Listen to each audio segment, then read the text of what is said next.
All right, good evening. This is Chair Justin Cooley, and I would like to call this regular meeting of the Planning Commission to order.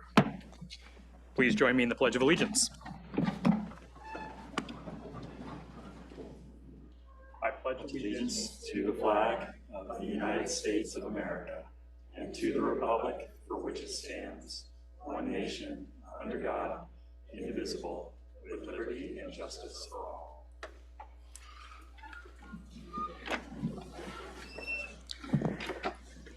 Would Deputy City Clerk Sarah Armas please call roll? Commissioner Flores? Here. Commissioner Jorgensen? Here. Commissioner Khan? Here. Commissioner Muniz-Morris will be absent tonight. Commissioner Tolley? Here. Vice Chair Houghton? Here. Chair Cooley? Here. All right, at this time, we will turn to public comment for items not on the agenda. Items not on the agenda, items raised are generally referred to staff, and if action by the commission is necessary, may be scheduled for a future meeting. Deputy City Clerk, do we have any public comment for items not on the agenda? We have not received any speaker cards for anything not on the agenda, so no. All right, that takes us to consent. The only item on consent is consideration of our minutes from the November 13th, 2024 Planning Commission meeting. Before I call for a vote, do any commissioners have comments on the consent agenda? Seeing none, do I have a motion and a second to approve consent? I'll move to approve the minutes from the previous meeting. And I'll second Commissioner Khan. Great. We have a motion and a second, so all in favor say aye. Aye. Aye. All opposed say no. I'll be abstaining because I wasn't present. Okay. That brings us to item 4, our public hearing.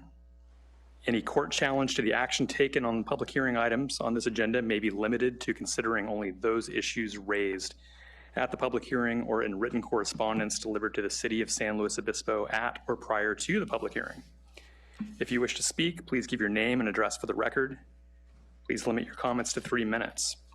The public hearing item before us is to review a project located at 466 Dana Street.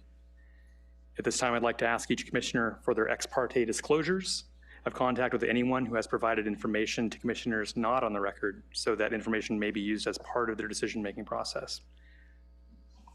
Anyone have any ex parte disclosures? Yes, I visited the site and met with Ann Wyatt on Monday. I also did that.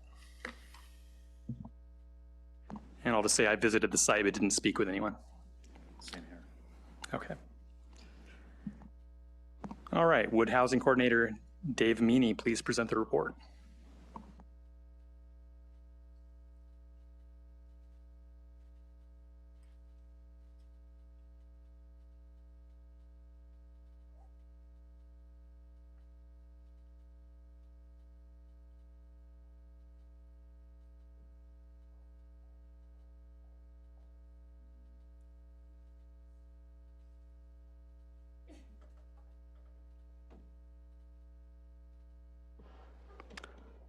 Good evening, Commissioners. My name is David Amini. I'm the Housing Coordinator with the Community Development Department. This evening, we will be reviewing the Waterman Village project located at 466 Dana Street. The subject of tonight's presentation is the review of a project proposing the construction of 20 low to very low income affordable homes with a request for a concession pursuant to California State Density Bonus Law for a reduction of parking requirements, rehabilitation of the master list historic Rosa Butron adobe, including demolition of portions of the building at the rear of the structure, removal of 12 trees with a compensatory planting plan. Tonight's presentation also includes review of the initial study and mitigated negative declaration of environmental impact prepared pursuant to CEQA, as well as a general plan conformity determination. Tonight's recommendation is for the Commission to adopt the draft resolution, which provides for the adoption of the initial study and mitigated negative declaration, the determination that the city's action on the property is consistent with the city's general plan, and approval of the project subject to the findings and conditions in the draft resolution. The applicant, Smart Share Housing Solutions, is proposing the construction of 20 very low to low income affordable homes ranging in size from 220 to 264 square feet. The project also includes a request for 2 concessions pursuant to California State Density Bonus Law for a reduction of parking requirements. The project proposes to rehabilitate the Rosa Butron adobe, including demolitions of portions of the building at the rear of the structure.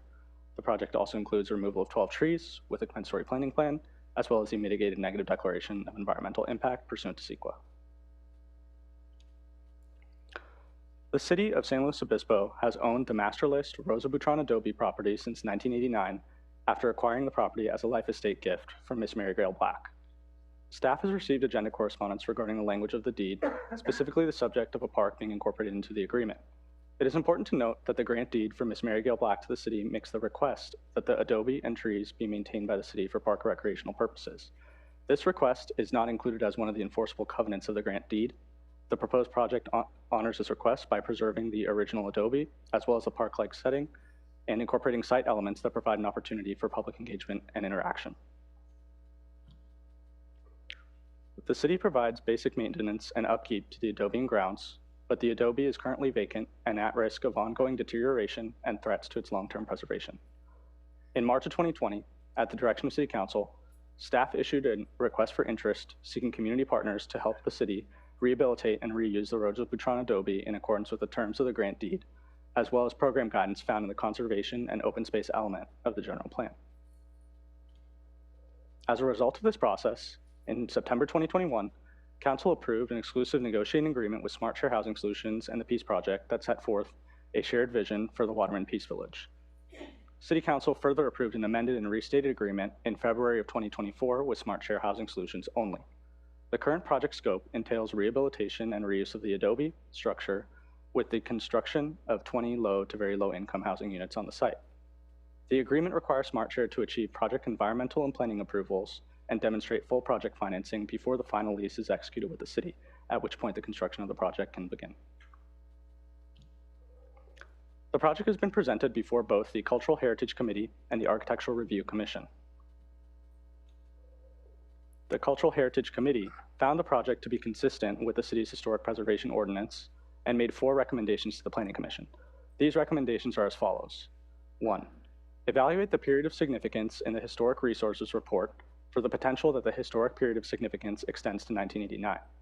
2, evaluate the potential that the site is believed to have been the original location of Mission San Luis Obispo from 1775 to 1788. 3, include requirements for construction staff training for the possibility that burial sites and artifacts may be encountered from the mission era. 4, include historical signage that reflects all periods of significance and the cultural narrative of the site. The Architectural Review Commission found the project to be consistent with the city's community design guidelines and made 4 recommendations to the Planning Commission. These recommendations are as follows. 1, prioritize the adobe remodel before the new construction. 2, recommend that the exterior color of the new buildings be gray or a darker color than the adobe. 3, add on-site amenities such as benches and tables and chairs to provide more resident community spaces. 4, include more short-term bike parking for visitors to the property. The project is consistent with a variety of general plan policies. These include policies from the housing element that encourage residential development in the downtown core with reduced or no parking requirements, as well as encouraging new developments that respect neighborhood character and scale. The project is also consistent with land use element policies that require the city to approve density bonus requests for projects in the downtown core, particularly those that provide affordable housing. The city's conservation and open space element policy requires the city to preserve and rehabilitate city-owned historic adobes through adaptive reuse projects such as Waterman Village. The project is consistent with all development standards in the zoning regulations, except for vehicle and bicycle parking standards. The applicant is requesting 2 concessions to these standards under state density bonus law, which requires cities to grant concessions or waivers to development standards to projects that provide deed-restricted affordable housing. The applicant is proposing 4 vehicle spaces, which is a reduction from 29 required spaces. Additionally, the applicant is proposing 26 bicycle spaces, which is a reduction from 45 required spaces. The Planning Commission is required by density bonus law to grant the concessions unless they can make specific findings that the concession does not result in identifiable cost reductions or that the concession results in a specific adverse impact upon public safety or health. Staff has not identified any potential health and safety impacts caused by the proposed parking reductions. Additionally, the applicant has stated in their affordable housing summary that the density bonus incentive requests are necessary to make the project financially feasible.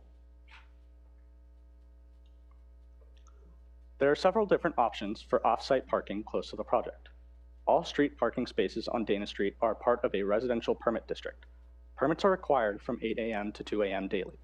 The project property is currently not eligible to receive parking permits under the program.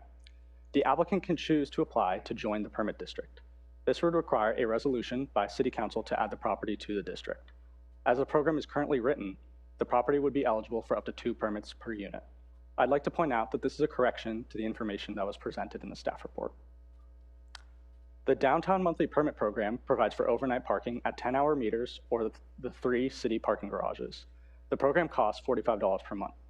Additionally, the Cultural Arts District parking structure is under construction about 800 feet from the project site. The structure will be participating in the monthly permit program, and it is scheduled to open in early 2026, which falls before the project's tentative date of construction completion and occupancy. In response to direction provided by the Architectural Review Commission, the applicant changed the paint color on the new residential units to a darker gray color and incorporated benches and tables on the site plan. Here's a site plan showing outdoor furniture incorporated throughout the site. This provides more gathering spaces for residents and opportunities for enjoyment of the park-like setting of the site. You can see that there's a variety of tables, chairs, and other elements interspersed through the outdoor areas of the site. Here's a perspective showing the original white paint color of the new residential units. Here's a revised perspective showing the new paint color of the residential units. The darker gray color highlights the adobe as the primary feature of the site. In response to direction provided by the Cultural Heritage Committee, staff directed the environmental consultant, SWCA, to update the Historic Resource Evaluation Report to include the possibility that an early site of Mission San Luis Obispo was located on or within the vicinity of the property. Additionally, SWCA revised the archaeological mitigation measure in the environmental documents to include the potential of encountering Mission-era artifacts. SWCA evaluated the CHC's recommendation regarding the period of significance and ultimately did not recommend extending the historic period of significance of the site. Staff also incorporated a condition of approval to require interpretive signage that will reflect all periods of significance and the cultural narrative of the site. The layout, content, and narrative of the interpretive signage shall be prepared by a qualified historic consultant and reviewed by the Cultural Heritage Committee. A draft initial study and mitigated negative declaration of environmental impact has been prepared for this project. This document finds that no significant impact will occur with mitigation measures incorporated. The general plan conformity finding is consistent with the draft ISMND. The draft ISMND and associated environmental documents were circulated in accordance with all noticing requirements, and no comments were received by staff. The ISMND will be formally adopted and filed with the relevant state agencies upon final entitlement approval. Again, here's a recommendation for the commission tonight. That concludes my presentation, and I now open the floor to any questions or discussion. Thank you. All right, thank you very much for the presentation. Do any commissioners have questions of staff? Go ahead. Good evening. So we're here because this is a density bonus project, and one of the sticking points is the reduced parking. I didn't see it in the staff report, and table 2 says they're proposing 10 units, and the project description has 20 units. Did I read something wrong, or is that correct? The project's proposing 20 units, Okay. But the small size of the project means that it's 10 density units. Okay, so I guess what my point is, like, if there's a way that I could have seen the calculations of the density bonus in order for them to have gotten to the reduced parking, but So since the project is providing 100% of the units as deed restricted affordable, that means that they can request any concessions to the density bonus law. Typically, the concessions or the bonus that creates a larger size of the project is contingent on the percentage of affordable units provided, but parking reductions can be requested regardless of the amount of affordable units provided. Okay, so they are proposing 20 units. Okay, all right, thanks. Any other questions? So I'll follow up on that. A density unit is different than a unit. It's 500 something square feet? Is that how it's worked out? Yeah, I believe that's the maximum or the unit size threshold. These are well under that at 200 square feet. Okay. And so, and sometimes we look at beds or pillows or occupancy. So, but it's reasonable to assume we're going to have 20 occupants here, right? Yeah. Okay. I'll ask a couple of other. I have a list here, but I don't want to take up too much time. But where are we at with the 100-year flood line? Is that really close? Is it? I noticed that the plans call for elevated structure on helical piers. Is that because of the flood situation? Yeah, precisely. So the all projects in the 100-year flood zone are required to be 3 feet above the base flood elevation, and so this project on the piers complies with that standard. Okay, and what are we going to do with the adobe with regard to that? Currently, the plans call for grading to slope the ground away from the adobe to mitigate any potential flood impacts. And the adobe is going to be picked up and relocated, is that right? No. It's going to stay exactly where it is? Yeah, it's remaining. It looks like it's square to the street, but on the plans it's at an angle. Is that a optical illusion? It's parallel to the orientation of the street. It's not changing its position. Okay, and it has a good foundation on it? I would have to refer Okay, to some of the I'm just wondering, documentation. in other projects with historical structures like this, often the foundation was kind of hodgepodge and needs to be repaired. And if I didn't know if there was going to be a plan to pick it up. I didn't read about that. So, and then somewhere in the report it said that this was possibly the original mission location. Do we really think that that may be so?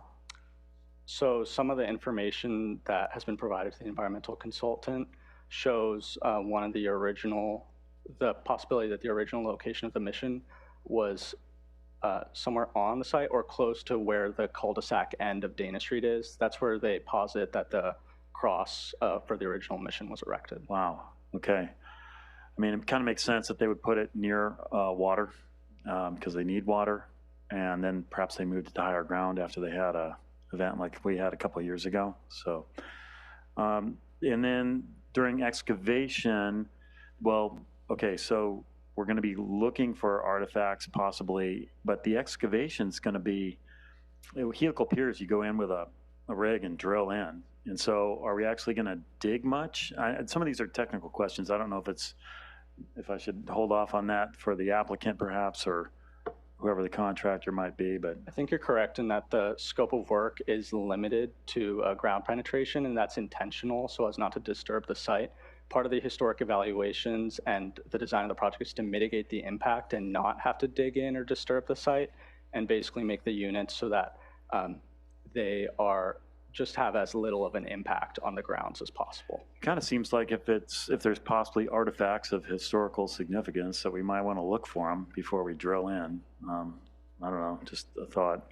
Yeah, so part of the mitigation measures include a archaeological monitoring plan that has to be prepared by a qualified archaeologist and subject to approval of the city. That would incorporate the measures that might, call for some kind of exploration prior to construction. Okay, it looked like all the right words and sentences were in there and references, so I guess we're doing that all by the book. If we're going to go in with a rig and punch a bunch of holes, then we're not really going to see anything, but okay.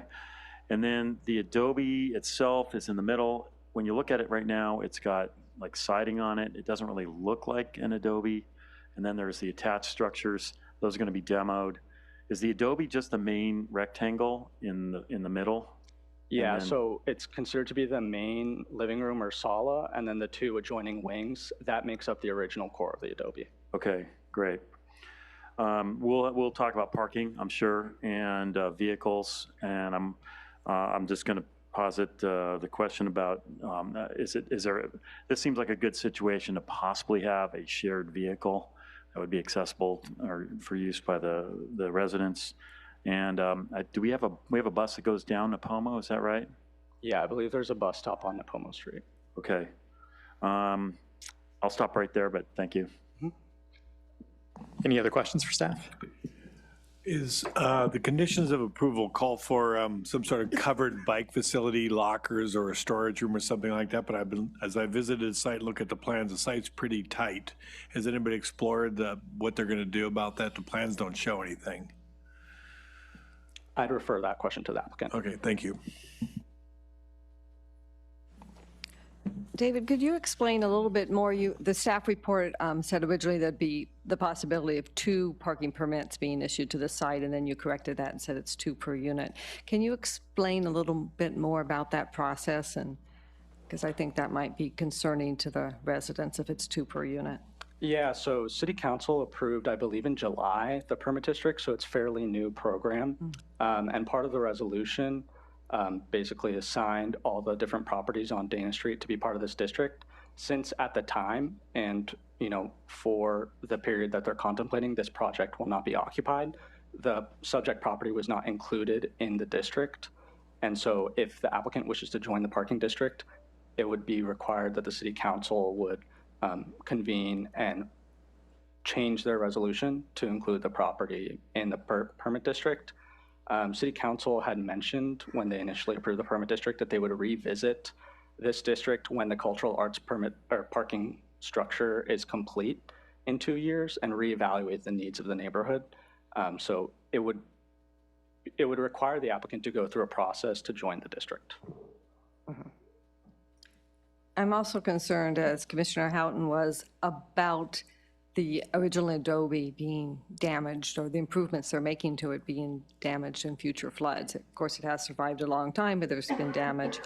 So I guess there's no chance of putting in drainage facilities or something more to protect it other than sloping around a little bit, because you don't want to probably disturb the soil that much. Drainage facilities would be require digging. So I just wondered what we could do before we invest a lot of money. It's going to be an expensive project to be developed in the first place, and I'd like to keep it from getting damaged in the future, if possible. Yeah, I think the evaluation that's going to be conducted by a qualified historian can recommend measures to, add drainage or add other measures that can protect the adobe further. But that can kind of come in later in the process as we move towards construction drawings. Thank you. Go ahead. There are, in the project plans, there are floodgates that are mentioned, I think, and they're shown on the drawings, 4 of them, I believe, altogether. You didn't mention those. Are those, you mentioned that they were going to shape slope the soil away from the building, but I didn't hear anything about floodgates. Are they not part of the conditioned approval? I would refer that question to the applicant and the architect. They're both here today and can answer that specific question. Go ahead. Yeah, a follow-up from Commissioner Flores. I mean, I agree with, this business of the foundation of the adobe. I just went and looked at it this afternoon. It literally looks like it's sitting in the ground, not on the ground. And so I'll just flag that as something of concern. And then right next door, this is a separate issue. Right next door is the Oddfellows Lodge with a bunch of very attractive looking parking spots. Is that situation, do we feel like that's not going to be an attractive problem? I'd refer that question to the applicant. The applicant has made all indications that this is intended to be a car-free community. They can't require that the tenants don't own cars, but they will make an effort to encourage uses of alternate transportation. Okay, thanks. I mean, we're all looking for the car-free people, right? And well, we can talk more about that later. All right. I think I have one more Go question. ahead. One more question. So when there are density bonuses and the applicant chooses among those, I understand, tell me if I'm not correct, that those numbers can't be changed as part of this process. What? numbers are you referring to? Parking numbers, sorry, in this case. We're talking about the density bonus, and if the applicant says, well, we need to have it reduced to 26 spaces or 24 spaces, that's not, we're not allowed to modify that. Is that correct? Yeah, so the conditions of approval basically memorialize the density bonus parking reduction, and so that would be the number, the final number. Right. And that holds also for the bicycle spaces. Yeah. So if we were to urge, say, electrical connections for e-bikes, but not modify the number of bikes, is that an allowable measure? I think that that could be a reasonable condition to be added. Thank you. And this may be a question for the city attorney, so I just want to make sure that I'm understanding your point. So as I understand it, if we had an issue with the reduction in parking spaces under the density bonus law, we would be required to make 2 findings in order to reject those requests, correct? But it's kind of an all or nothing thing. It's not like we can say, well, we make these findings, but we think they would be mitigated with 10 spaces or 15 spaces or something like that. It's kind of all or nothing. I'm happy to chime in, Chair Cooley. So yes, the applicant is entitled to a certain number of incentives or concessions based on the amount of affordable housing provided. As David mentioned, it's 100% affordable projects, so I believe they're entitled to 4 incentives or concessions. They're only requesting 2. The definition of an incentive or concession is just relaxation or modification of a development standard. They get to formulate what that request is. The city is required to grant that request unless we can make specific findings. One could be that the incentive or concession does not result in identifiable and actual cost reductions to provide the affordable housing, or that granting the incentive or concession would result in a specific adverse impact to public health or safety, or the exact thing is a property on the California Register of Historic Resources. But the definition of specific adverse impact is a very high threshold and requires, recitation to written objective findings, standards that existed at the time the application was deemed complete. So, yeah, that's. I appreciate that, and that's what I thought. I just wanted to make sure that we didn't have any discretion to, play planners while we're up here. And I don't think we do. That is my understanding, unless there was the ability to make those findings. All right, last chance for staff questions at this time before we move on. Okay, so that raised a question for me. Can we or can we not make it as a condition of approval to any change in the number of parking spaces or bicycle parking spaces? Unless you can make one of those findings that the requested incentive or concession does not result in actual and identifiable cost savings, or that it would result in a specific adverse impact, I don't believe that the Planning Commission would have the discretion to modify their requested incentive or concession. Okay, I think out of those 2, the only one that might be in play would be the second one, but we'll see if we even get there. So, but thanks for clarifying that. Thanks. All right, thank you very much. I got one Oh, more. one more, sorry. Just to follow up with Commissioner Houghton's earlier comment about the cultural sensitivities of the area. Was a phase 1 study done for this? A historic resource evaluation report was prepared. I don't believe that it necessitated a phase 1, but the environmental consultant is here and can answer that question. Okay, great, thanks.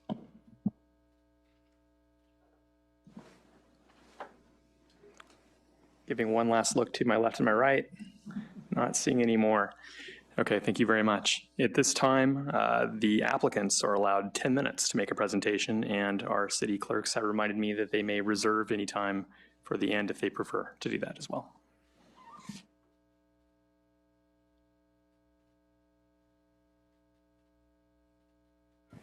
Good evening, Chair Cooley and Commissioners. I'm Ann Wyatt, Executive Director of Smart Share Housing Solutions. It's a pleasure to be here before you tonight. I'm trying to figure out where we are exactly in this marathon of process for some years in. I'm hoping we're over at least the 13-mile mark. Smart Share has been providing affordable housing services to mostly low-income residents of San Luis Obispo County since 2017 through 3 programs. The the Home Share Slow program, which helps facilitate home share matches between residents with extra rooms and residents looking for housing, the ADU Slow program, which helps homeowners construct ADUs, accessory dwelling units, in their backyards, and the Co-Living Collaborative, which is developing the Waterman Village, which we're here to talk about tonight. Next, please. First of all, I want to just mention that this project didn't come about in a dark void without process. This has been a grassroots effort involving upwards of 200 community members that have donated toward this project and pitched in time as well as money. Many of them are here tonight, so I hope you'll stand or wave your support flags. This project wouldn't have been possible without them. Many of us have come together as staff and board members of SmartShare through our work at the Homeless Services Oversight Council's Housing Committee for over the last 2 decades. So many of us have indeed come together to make effort to meet the needs of unhoused people and people on the edge in the county. Next, please. This project has been developed over the years with city staff and at the direction of council, and it meets multiple city goals beyond just affordable housing and homeless prevention. The project also creates very sustainable of small homes that meets climate action goals and sustainable transportation goals as an infill project. It meets diversity, equity, and inclusion goals by providing for lower income residents in the town, and economic resiliency and cultural vitality by getting the Adobe long boarded up open for community members. Next, please. I want to go over just quickly some project description before I get to some of the questions that some of you have asked. Just a few things that have been confusing to commissioners over the hearings and members of the public that I think it's helpful to go over, where we see quite a bit of confusion in the plan and the density, home sizes, and a few other items. So just quickly going through some of those. Next slide, please. Next, please. I think you've seen the site plan well enough. But one of the parts of this is back, please, one more. That this plan has the houses raised over the floodplain by a foot. So we do understand this is a floodplain. If the mission was initially here, it was likely moved because of flooding issues. And so we expect those. We can talk more about those if people would like. But the homes will be 3 to 4 feet above the floodplain. And this is a local example of a similar project. This is at Avila Sycamore Hot Springs. Hotel units are small cottages that have been designed by an ADA ramp and connected pathway over the floodplains. So this is an example of how the Waterman homes may be connected with a raised pathway. And we know that heights, elevations here in roof lines, we don't want them to overpower the Adobe. So this slide shows that most of the 5 unit configurations, the total roof line high point is under the high point of the Adobe. A couple of the models get a couple feet higher, and we really wanted to accommodate lofts with such small square footage. 80 square feet of added loft space really makes a big difference. So a couple of the types of units are a little taller profiled than the Adobe, and happy to talk more about those specifics later if you'd like. Next, please. Helpful to look at the street a little. I know everybody has been there, but in terms of fitting in and community character, we see a lot of 2-story buildings there. New ADU on the left, two doors down, and then manufactured homes 2-story across the street. These are roughly 22, 25 feet tall. The tallest building on the Waterman site proposed is 18 some feet, so well under kind of the height of the neighborhood. Next, please. And more 2-story multifamily homes and apartments on the block. Next, please. The neighboring parcel is the Oddfellows Hall, as was mentioned. Events can be hosted there for up to 375 people. They do have 46 parking spaces, so let's talk parking a bit here. Next slide, please. I'll just go through the homes and home types a little more before getting into some more detail on parking and other things. This is a photo of SmartShare's demo cottage, which is parked on the site. We got it for one reason, to show an example interior of the proposed Waterman homes. Important to note, this is a permanent home, not a transitional home. We expect people will move in and stay. These homes are fully contained with cooking, bathing, and living necessities, including a combi washer dryer, a full shower, kitchen facilities. They will be hooked up to utilities just like any homes on the block and on permanent foundations. Next, please. The project proposes basically 13 cottages of 226 to roughly 600 square feet. We think they're very compatible and complement the adobe. It's 7 duplex structures and 6 single homes make up the project homes, with 2 fully ADA accessible, and all 20 homes ADA accessible through the ADA ramp in the front. Next, please. It's helpful also to understand what Waterman is by understanding some of what it isn't. It's not a temporary homeless shelter, again, permanent housing. It's not a social services hub. There's no plan to provide supportive services on the site, although some of those could happen in the adobe that could help residents in the Waterman Village and other neighbors besides, but none are planned. It won't be a no-barrier community where anyone can just show up and live. Background checks and qualifications for residency will be required. Again, not off-grid cabins. These will have standard utility infrastructure and not unsupervised. There will be management offices and an on-site resident manager there. Next, please. This project has been designed really to address site opportunities and constraints, and we'll go over those overlays, I expect, kind of with questions a bit more. So happy to get into any of those terms of donation to city, the shared side driveway, the floodplain, and some of those other constraints we've worked with. Next, please. Tree preservation is important, and this depicts, the main primary front large trees all remaining for the most part. So we've worked hard to preserve more than half of the trees on site. Next, please. Parking and walkability. Yes, so let's talk parking a bit. This parcel is on the edge of downtown with plentiful services nearby. We understand that there have been several valid concerns expressed about parking, and want to go through them.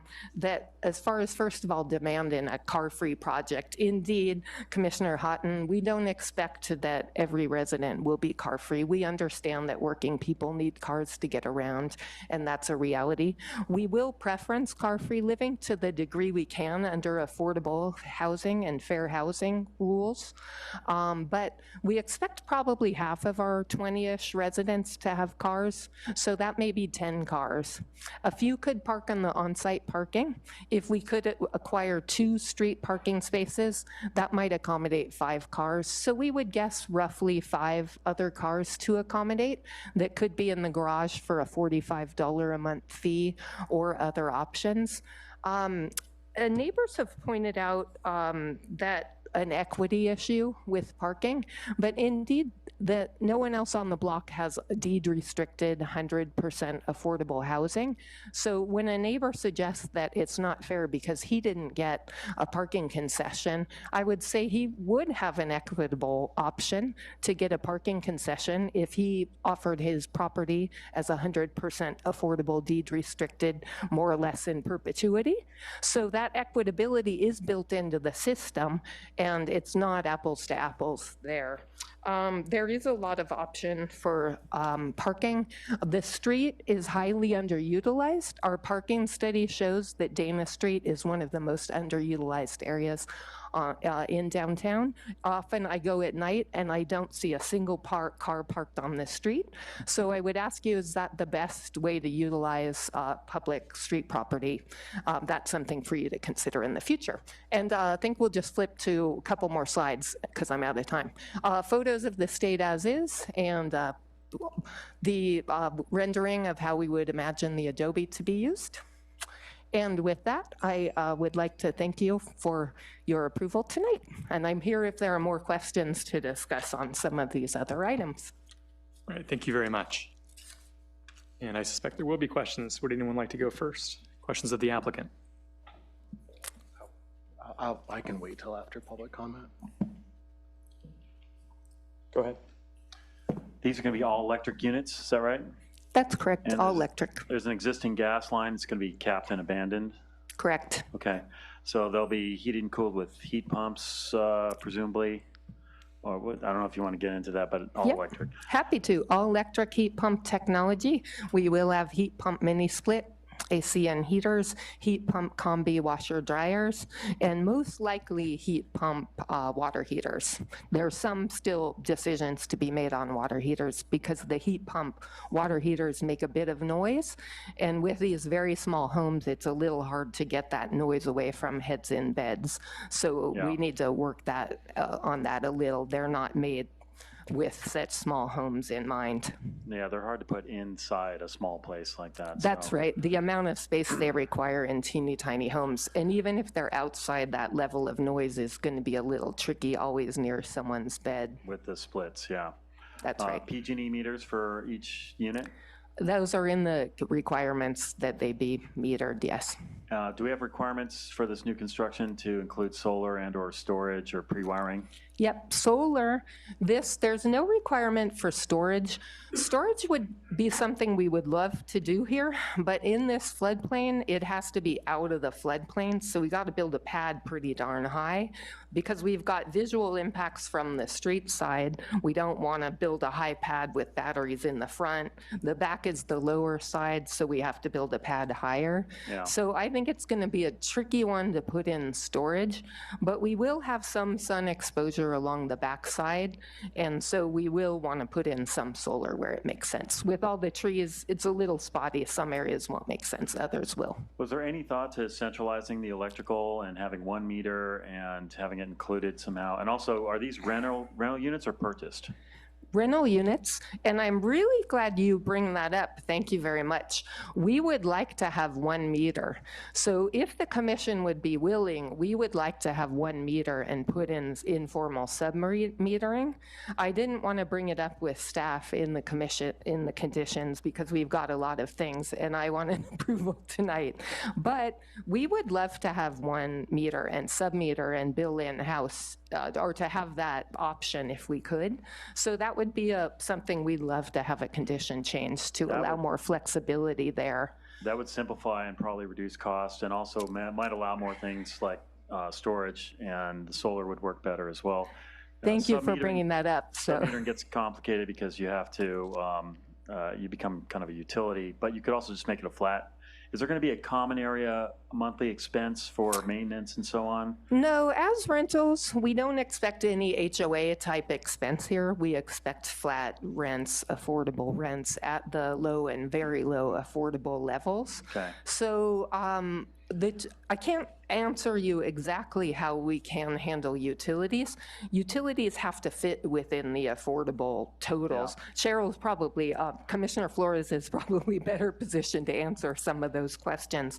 But we would like some flexibility on how that's worked. Knowing it all, the total has to fall within affordable rates. Is water going to be separately metered as well, or is that going to be included in rent? We don't know yet. I'd like to separately meter everything, and at least we'll want sub-metering, because part of the plan for this with these small, highly efficient homes is that we test our assumptions for levels of efficiency and lower resource use. So we will certainly want a sub-meter, because our assumption and assertion is that these 2 residents who choose to live in these 226 square foot homes are very interested in sustainability and limiting their use. And so we want to show that that use comes in way, way under a sort of standard larger home. Yeah, I hear you. I'm usually all for metering as well, but this seems like a situation where we could just have flat fee included in the rent for electric and water, because each unit is identical. There's not an opportunity to have like lots of extra roommates that are using lots of it. Anyway, it seems like a possibility. So That's right, with pretty much one resident per unit. So there are ways we can meter within an informal metering system, even if we didn't bill separately. And so if you would be willing to consider more flexibility on the billing, that would be great. I think that would be reasonable to discuss, but let's not get too far down that rabbit hole at this particular moment. Yeah. There was the public comment that was written in about the equity issue. So I think that was referencing Section 8 rental. And so what you're saying is that is not the same as deed restricted and permanently affordable. Yeah, thanks for bringing that up. So that's correct. So Section 8 housing choice vouchers provide the difference between rent and 30% of a person's income. So people can be living using their voucher in a higher cost rental. So it doesn't actually mean that rental has to be lower cost. And if that tenant moves out, I mean, there are some restrictions on how high a rent it can be, but the voucher is paying the difference, so not the tenant. And if that tenant moves out, unless that is a project that's deed restricted, that landlord doesn't have to rent that apartment to a voucher holder or low income person. Next Okay, time so it they can doesn't- raise it to whatever they want the next tenant. Yeah, it's not permanent. It doesn't run with the land the way a deed restriction That's does. right. And so that's a huge difference. And that's what the state density bonus law envisions in the concessions and allowances there. Okay. Two more questions. Factory-built units, is that where these are coming from, or are they site-built? We don't know yet, actually. The plan initially was factory built, but over the years of process here, we're not seeing a huge savings all the time in factory construction. And a couple of the halves of the homes are higher than the limit of what we can get under bridges, a 13.5-foot limit. So at least a couple of sections would have to be built on site. We could build some sections in a factory. So we're still going to have to figure that out, what's cost effective as we get closer in. There's been a lot of use of these so-called, they're not mobile homes, they're units that are pre-built and they're brought in. They are actually movable. They put a skirt around it, like out at Avila Beach, up above the beach there. It's basically like an RV resort, and they've got these little houses on wheels, but but that is not what we're doing here. Correct. That is not what we're doing here. These homes will be on permanent foundations, even though they may be factory built. Okay. They'd be placed on permanent foundations. We do have a tiny home on wheel builder here who has a factory in the city and is planning to speak tonight, so he can speak to some detail. There are tiny homes on wheels, and the demo cottage that SmartShare has parked next to the Adobe now is an example of a tiny home on wheels that's legal in San Luis Obispo backyards, but not at this site in numbers. Okay. And last question. So the new units have sort of a modern look with the shed roofs and the stagger.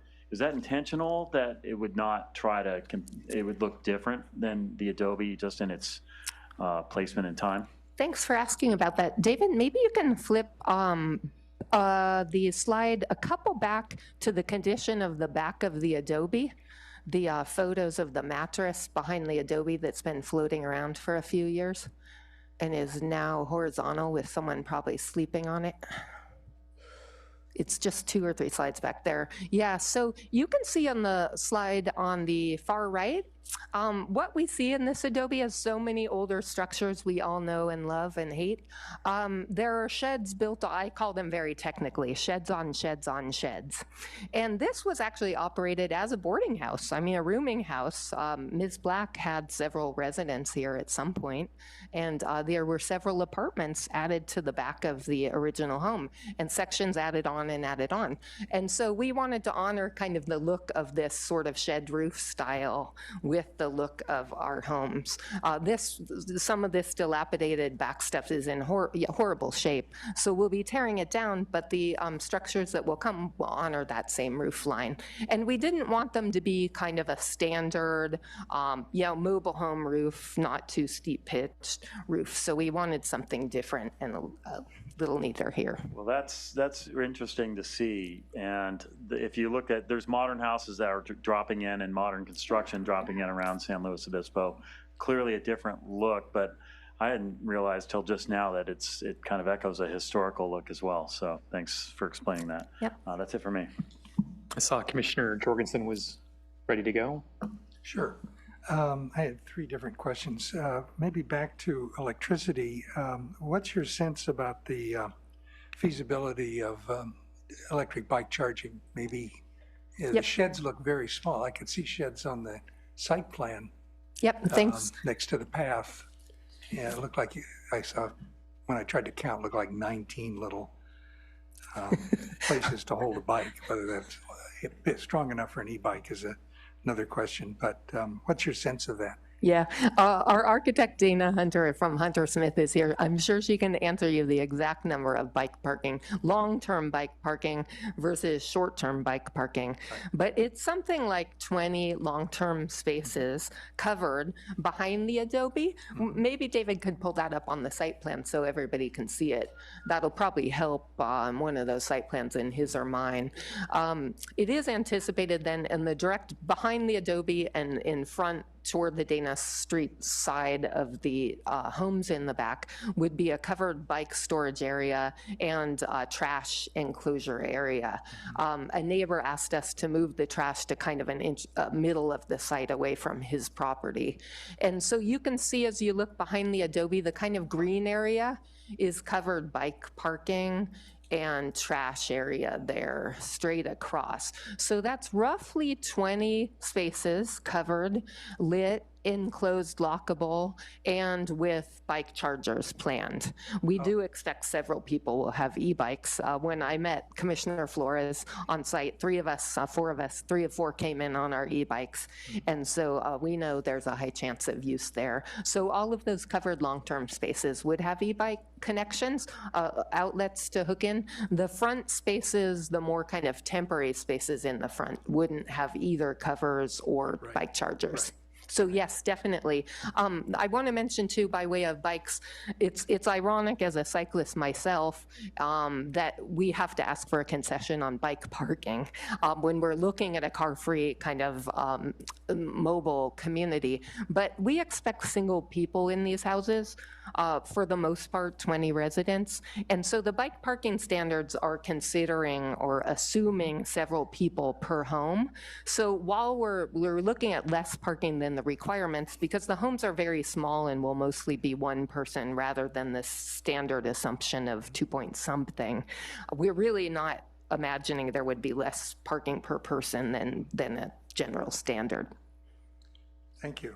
So switching to car parking, I was left a little confused. I couldn't quite hear whether you were saying 2 parking permit spaces, if they were approved by the city, would be sufficient, or you needed spaces for each person, or parking permits, or you went over it pretty quickly.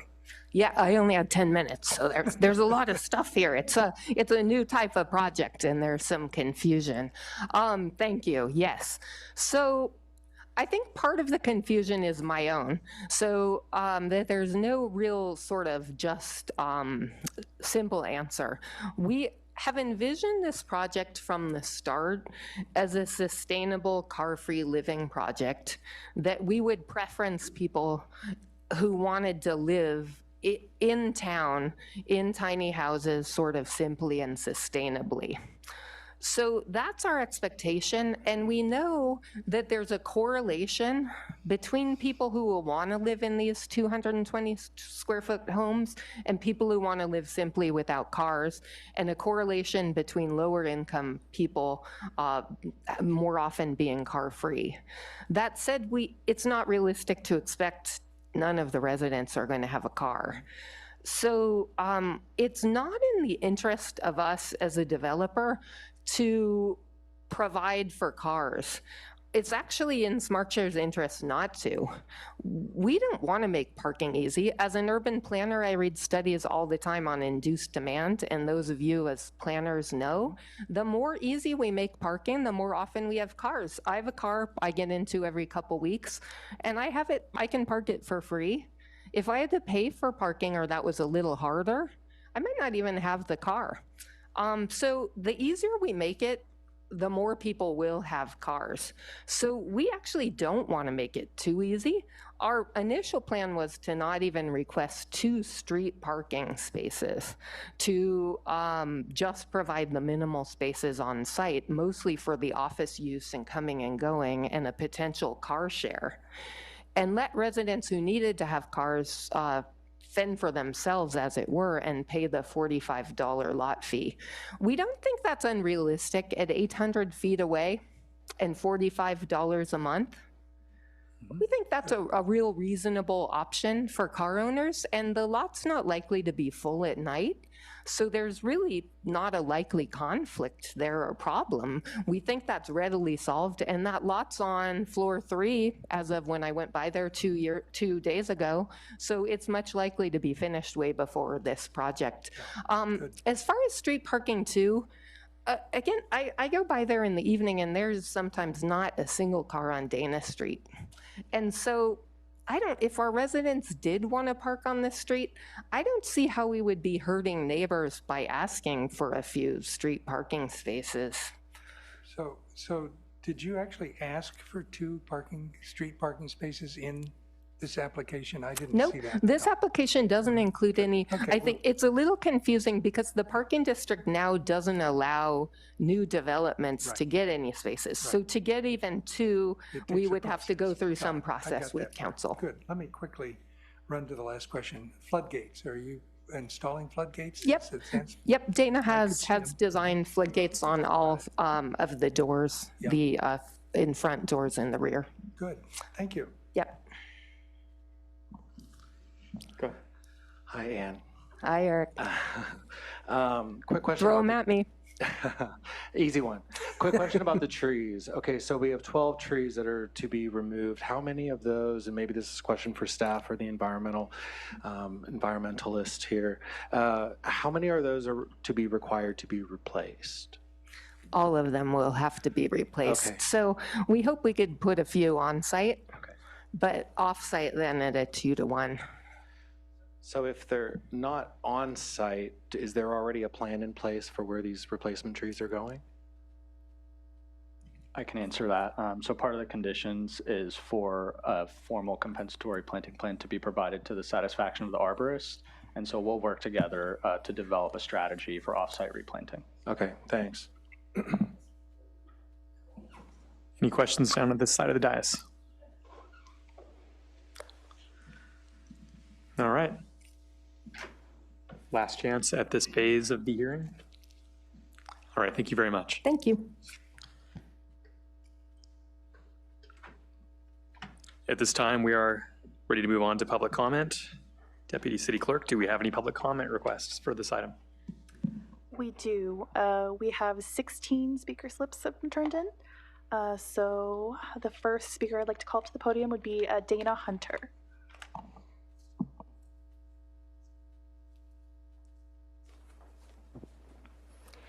Hello, Commissioners. My name is Dana Hunter. I'm the architect working on this project. I'm available to answer any of the Commissioners' questions as you begin your deliberation tonight.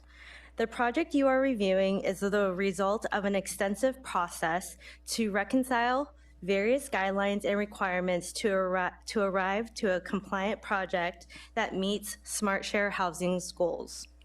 All the structures are strategically oriented and placed to comply with fire separation distances required in the building code and creek setback requirements. The living units are placed a minimum of 40 feet back from the street to allow the adobe to remain a focal point of the property, while allowing the front portion of the site to be publicly accessible. The taller units are located behind the adobe to reduce visual impact. The structures are elevated in order to provide a minimum of clearance from the base flood elevation in compliance with code requirements.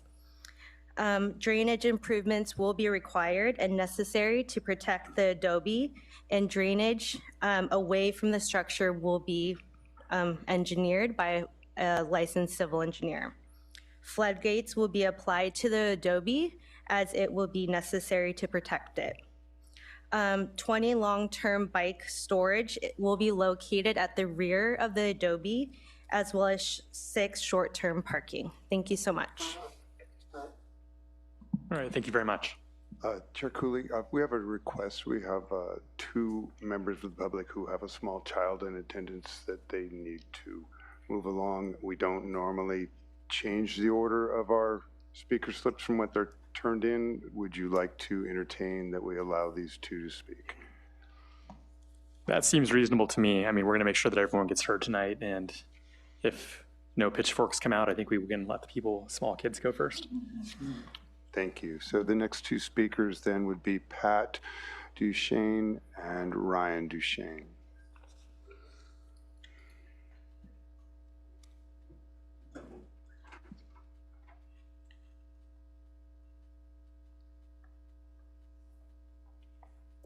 Hello, everyone. Thank you. Appreciate it. My name is Ryan Duchesne. I've lived in San Luis Obispo with my wife and daughter for nearly 5 years now. I came here today to speak out in support of Waterman Village. Like many people in our area, my wife and I struggled to find housing in our first year coming to SLO. The market was really challenging at the time. Housing prices have only continued to rise since then. And that really makes owning a home unattainable for most people. And affordable housing developments like Waterman Village are a critical step forward in helping solving the housing crisis in our area. And even more important to me, Waterman Village caters to many of the people in our community who struggle to find affordable housing. The older single women on a fixed income, working singles who choose to live a car-free life, and the single moms and dads in our area with a child. The location for this development is really ideal. It's close to downtown, which means it's a short walk for most people without a car and the parents and the elderly that do want to go downtown. And I really urge you to approve this development and all developments like it for the sake of our community. Thank you.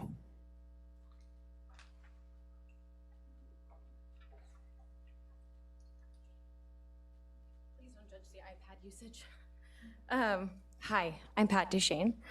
He failed to mention that he's, thank you. He failed to mention that we moved here because of me. I grew up in SLO County. I went to Mission Prep, actually, so we talked about the mission. I'm very familiar. We moved here, I moved back. I left for college, and truthfully, I never thought I'd come back because there weren't jobs. And in late 2019, we both work in tech. I had the dream opportunity to build a VC-funded tech company here in SLO. We sold SLO. I was like, this is it. We can do the whole thing here. Company name is Postal. We were in the parade. It was very cute. We're at 20th float. And I was super excited to build a company from start to finish here locally. That includes hiring entry-level people and building them and helping them build their career, investing in their families, and ultimately moving them up the pay scale. It has been an impossible 5 years, almost 5 years. Every time, not every time, but many times, we hire entry-level people, and within the first 6 to 18 months, they have to leave the area. Or they're in impossible living situations with way too many roommates for someone of that age. And when I say entry-level as well, like entry-level for us doesn't mean 20 to 25. Entry-level for SLO often means they've pivoted from hospitality, and they're further along in their life and in their lifespan. And it is so important for communities and villages like Waterman to exist so that they can have wonderful lives here in SLO, but also so companies like Postal and like the one that I'm trying to build here can continue to build here and invest in SLO, because when these entry-level people leave, we're in tech. I'll continue to support them if they want to go to Fresno. But that means I'm investing in Fresno, and I don't want to invest in Fresno. I want to invest in SLO. And so I hope you can invest in a community like Waterman that is supporting people in SLO. And I'm speaking also as an avid bicyclist. I'm a huge cyclist. We have a huge cycling community here in Postal. The reason that we actually were in the parade is because we sponsored the bike valet. So I hope that you can see this village for what it is. It's not, there's no development that's perfect, but it's pretty darn close. And it serves certain parts of the community that are often ignored. So single income, older women, single parents, they need a lot of support. So I hope that you can do that for them tonight. Thank you.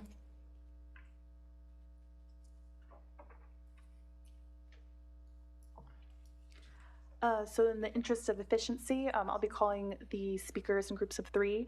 So if you are following the current speaker, if you could either stand behind or seat near the podium, that would be very helpful. So I'd next like to call up Madeline Robner, followed by James Cooley and William Watson.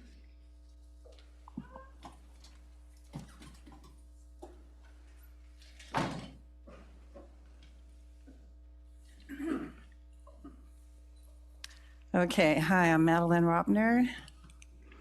I'm actually an Odd Fellow.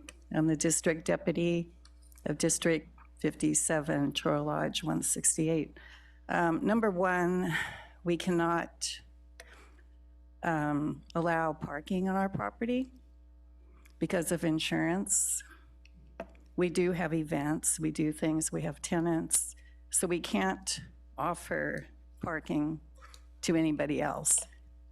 That's one thing. Also, I don't know if any of you have been to the site. Have you seen the creek? Do you know how high it gets?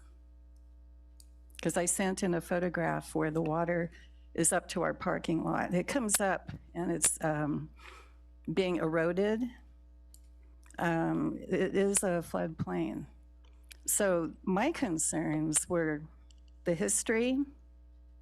The property was deeded to the city under conditions, and it was from Black, who was actually Waterman's partner.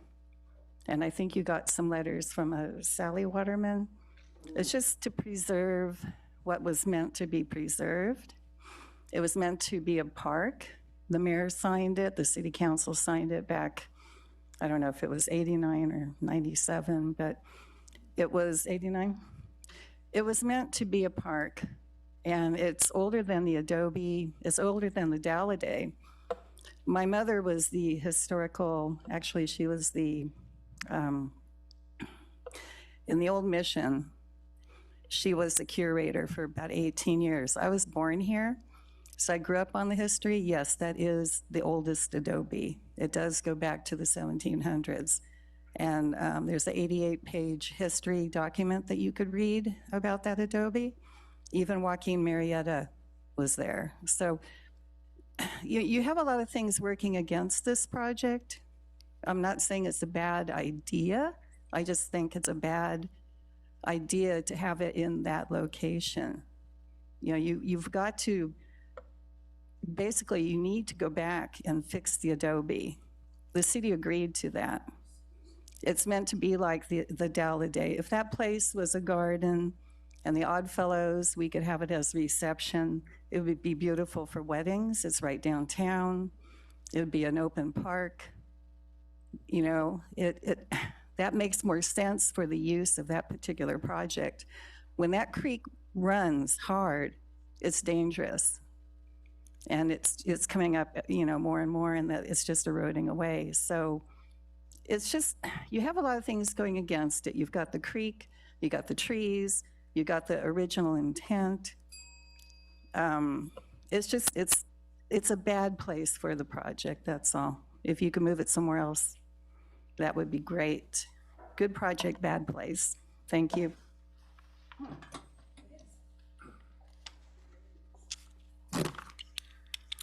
Hello, my name is James Cooley. I'm the owner of 8 apartments 2 doors away from the proposed Waterman project. I graduated from Poly and started a construction business in 1986 in San Luis Obispo. I've lived here for over 40 years. I'm by no means a wealthy corporate landlord. I obtained this property through working for the Nungary family, who had owned and lived at this apartment building since the 40s. They later proposed for me to buy this property with their help. I've been involved in Dana Street for 35 plus years. I purchased the property in 2020, have been a steward of the property and the many long-term tenants. In fact, 2 of our tenants have been at our property for well over 20 years. We maintain most of our rents at this property at or below low-income rents as defined by the County of San Luis Obispo. This property is my livelihood. Many of the tenants are like friends. I'm currently adding 2 units to my property. In our efforts to expand the property to the allotted units available per zoning, we were not able to build to our allotted number of units due to the municipal code parking requirements of, excuse me, no less than 1 space per dwelling plus 1 guest parking space per 5 units, unquote. This significantly reduced the long-term use and value of the property. In all cases, we adhered to all municipal codes and were granted no exceptions.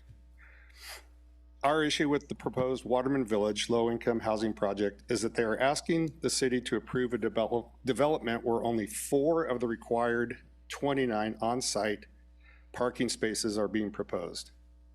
In previous meetings, there has been misleading information regarding the availability of on-street parking permits, stating that the development would be entitled to 2 permits, when in fact each dwelling unit would be entitled to 2 street parking permits if the city puts this address into the Dana Street parking district. That would potentially be 40 cars on street. I have Section 8 tenants and a number of very low-income tenants in my single-bedroom apartments. They all have at least 1 car, and the couples have 2 cars. These are not wealthy people. Cars are a reality for most people to be able to make a living, and it is the rare exception that anyone can live without a vehicle in San Luis Obispo. The proposal before you tonight is asking for an exception of 25 required parking spaces per municipal code. If added to the parking district, this will undoubtedly put 30 or so cars on this street, impacting all of the current residents and not in line with the intent of this Waterman project.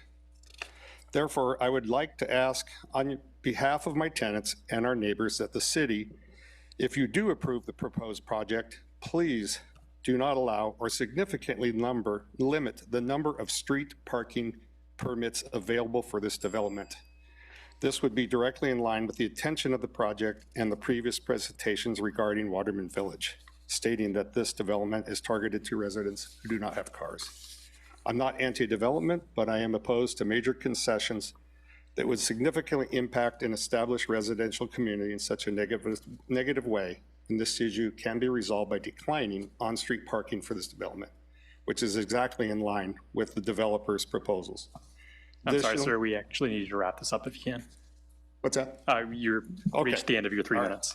Thank you for your consideration of my concerns. Thank you. Following William Watson, it'll be Catherine Ivanjack, Miriam Sullivan, and Carolyn Huddleston. Yeah, my name is William Watson. My family has been in San Luis Obispo since 1860. I own the apartment building across the street at 421 Dana Street and speaking on behalf of the other owners on Dana Street. I'd like to discuss the parking. 3 years ago, City Council established a Dana Street parking district. At first, the city guarded this district so tenaciously that they actually turned down my request to join the district to use, and my request was to use only 8 street park spaces to park on the street, even though my building qualified for it by having the correct number of parking spaces grandfathered in. After all, the previous owner of my property was none other than Ron Doonan, the 3-term mayor of San Luis Obispo, who I bought the apartment from. Legal proceedings were discussed at the time and has now been resolved. But now, this project basically blows the Dana Street parking district to smithereens by providing only 4 on-site spaces, with the builder or the project owner requesting not just 8 spaces like I did, but they would potentially use 25 or more spaces. I would like to remind the committee that even though low-income people own cars, and you cannot assume that they won't based on hope. You cannot, I'd also like to say that you cannot discriminate against people who own cars.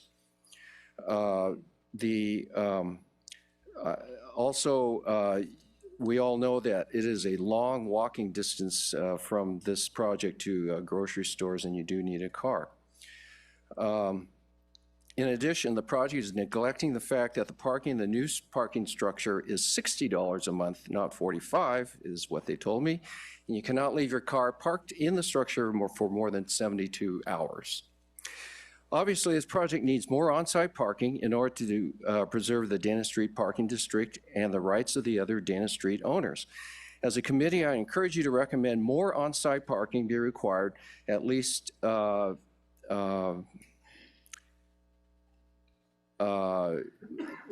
providing 4 on-site spaces is really a mere pittance. I'd like to remind the commission that Dana Street is slightly longer than 1,000 feet, so you got 2,000 feet on both sides, and that if you have 25 spaces, and each space is about 18 to 20 feet long, you're taking up, and if you minus out you can't park in front of a driveway and in a fire hydrant, basically you're taking about 1/3 of the entire parking area of Dana Street, and that's not fair. The issue I'd like to mention is extreme cost of restoring the adobe. Based on the cost of restoring the Macias, okay. Thank you very much.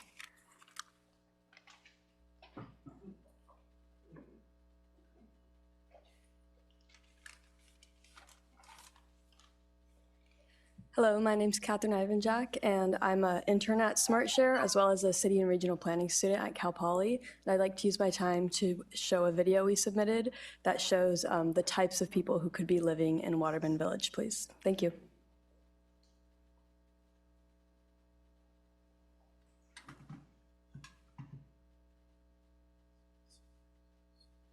Okay, I'm a almost 75-year-old woman who has been working full-time my whole life.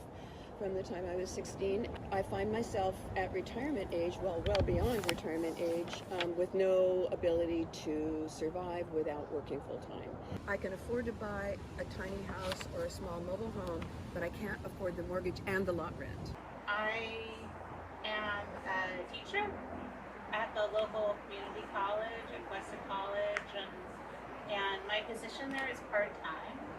And so I have a limited income with which to have housing, and so it has been a bit challenging. You know, there can be up to easily 200 applicants for one apartment, and most apartments are out of what I can afford. My solution was to move in with a friend. So I had this idea that I would at least have my own personal space.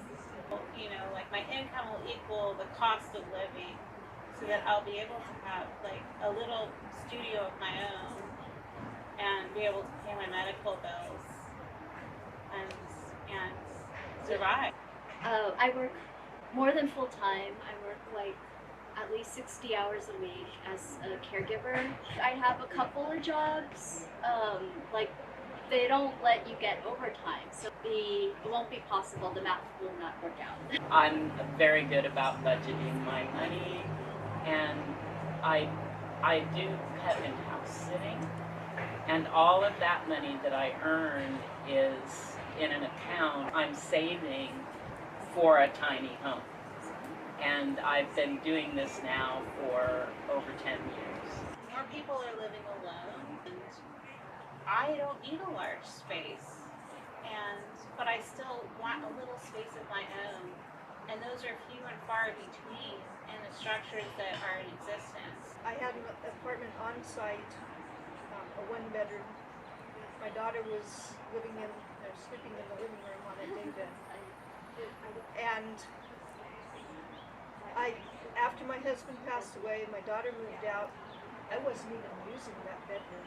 In fact, I didn't even use the dining room table. I tended to sit at my computer and eat. And so it's the kitchen, the bathroom. Hi, my name is Miriam. I'm also an intern with SmartShare Housing Solutions, and I'd like to use my public comment time to please resume the video. Just checking any procedural issue with, using time to do that. Procedurally, the applicant has been allowed to use this video in the last two presentations they did, so we felt it was important that we not change midstream. Sure, thank you. Thank you. And where I had my computer, and that's really all I needed. I've saved a lot of money just thinking about moving into a tiny house. It's like what, $53,000 or $60,000 is low income. I have 3 sources of retirement income, and it's still, my whole philosophy is to pare things down to nothing.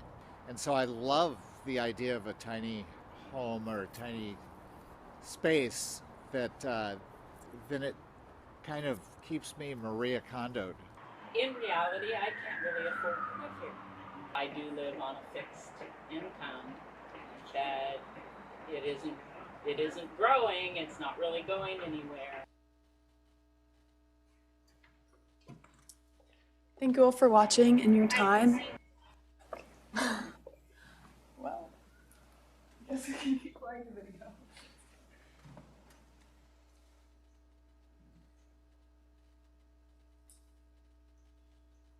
What's needed and then contribute what fits within my knowledge base. And I mean, part of it is I just love cooking for people. So like maybe cookies and muffins that are like delicious and nourishing. If I'm just cooking for myself, it's like I'll live off of sandwiches. But I would love to have a community where we take turns making meals. It's for me, it's the perfect balance. You know, I love community. I love the idea of having neighbors and being able to enjoy each other's company, and also have our own personal space to recharge and to replenish ourselves. Most of my commuting and that kind of thing would be with an electric bike. I'm sure I probably wouldn't drive very much at all. Because the other thing is San Luis Obispo has great bike infrastructure. Most of these people that I represent that are single people in a large home also would like to have more companionship or community that's close to them. And so the idea of this being a community just expands, I think, the opportunities to fulfill our human needs, shelter and neighbors. If you would like to learn more about SmartShare's housing programs, housing development, workshops, and other activities. All right, once again, thank you for your time. I hope the video provided some insights about the potential future residents of the Waterman Village. I hope you consider the project for approval. Thank you.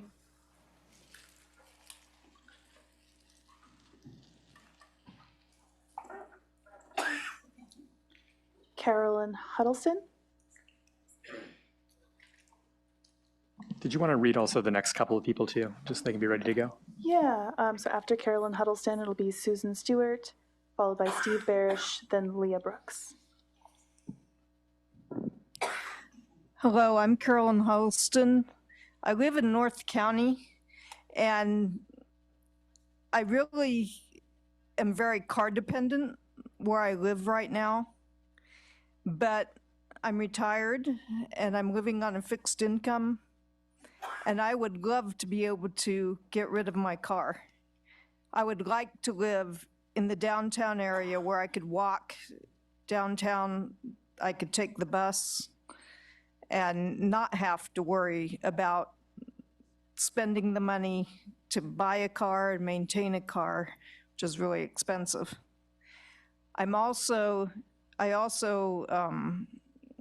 was living in a one-bedroom apartment there for a while by myself, and I was sleeping in the living room because I was an apartment manager and I wanted to be able to make sure I could hear the doorbell if it rang. And I realized I wasn't even using the bedroom. It was a 600 square foot apartment and it was too big. The bedroom just had stuff in it. I could have gotten rid of that stuff and lived in a small space. I just want something that is my own, that I don't have to worry about whether I'm making myself a grilled cheese sandwich at midnight. I just want my own little space. Thank you.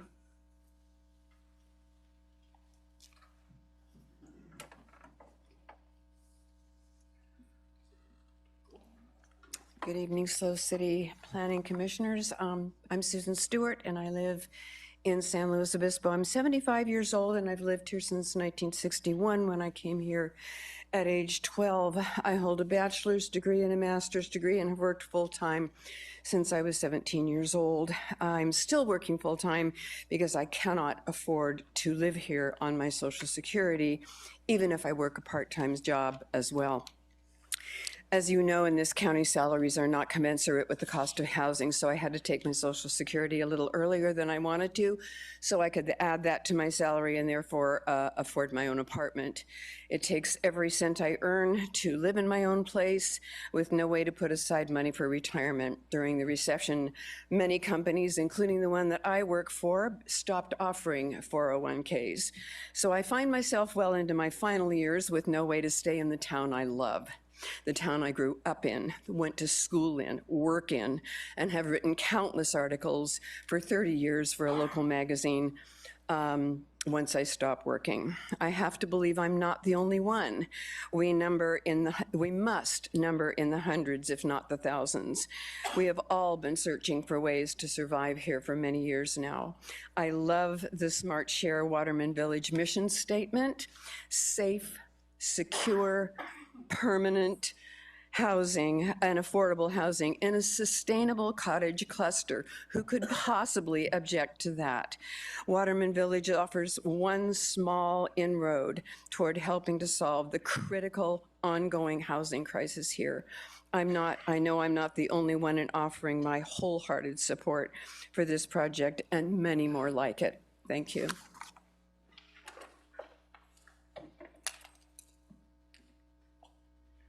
Hi, I'm Steve Barish. In the spirit of full disclosure, I sat on a planning commission for 7 years for a city that's 3 times the size. I've never seen a case quite like this. We are balancing or trying to balance the idealistic issues of small housing units on a very, very difficult site. We've talked about the flood control. I've owned the property next door for about 15 years. The city has had a lot of problems getting down to the creek and clearing it out. We've got Frigidaires, bed frames, everything washed down there. And in a peak period, even a 50-year storm, it's very difficult for city employees to get down there. The banks are steep. The road is narrow. It's only 12 feet. The issue about parking, I'm going to leave for you guys to figure out, but I will say there'll be caseworkers here. These people will clearly have visitors, other family members. They're going to have a difficult time finding a place to park. The on-site management to date has not been the best. We've had people barging into our houses next door at 460 and 462 Dana unannounced, looking for a presentation for the Smart Share mobile home or trailer. And the level of politeness wasn't that high. If you go to the roof plan, which I think is important, if you could, David, if you could pull the roof plan up. I think the proposal right now is to put shingle roofs, wood shingle roofs on the adobe to bring it back to its original character, which creates clearly a significant fire hazard. These units are so close together. I hope fire sprinklers are included in the plans where they have a calculated system for the units so that if the flame spreads, there's really no firewalls here. This is non-combustible interiors, even if the hardy board siding is somewhat non-combustible. Things burn. Notre Dame burned, and it's got a very high ceiling, as you remember. But if you could find the roof plan, I think it would be very helpful. The other issue I want to talk about for a little bit is the city has not really been able to afford to maintain the adobe. And I think the ARC requested that the adobe be renovated substantially before any new housing is constructed. The adobe itself, the footings of the adobe are crap. The footings are really, it's mud bricks sitting on top of the ground with straw that has been contained in plywood. So the practical side is that the adobe really is going to cost a lot of money to upgrade to current building code standards. So one last thing, I think it would be helpful to have a security guard here, not just a resident manager, but a security guard, because there's going to be some altercations that develop because of the scarcity of space. Thank you. Following Leah Brooks is Joe Paulin, Andy Pease, and Linda Vanasupa. Good evening. I'm Leah Brooks, and I live in San Luis Obispo. This is a very creative project that addresses two very different issues: affordable housing and restoration of a dilapidated adobe. Dana Street is a perfect location for residents who walk, bicycle, or take transit. My neighborhood is similar, Islay Street between Santa Rosa and Toro.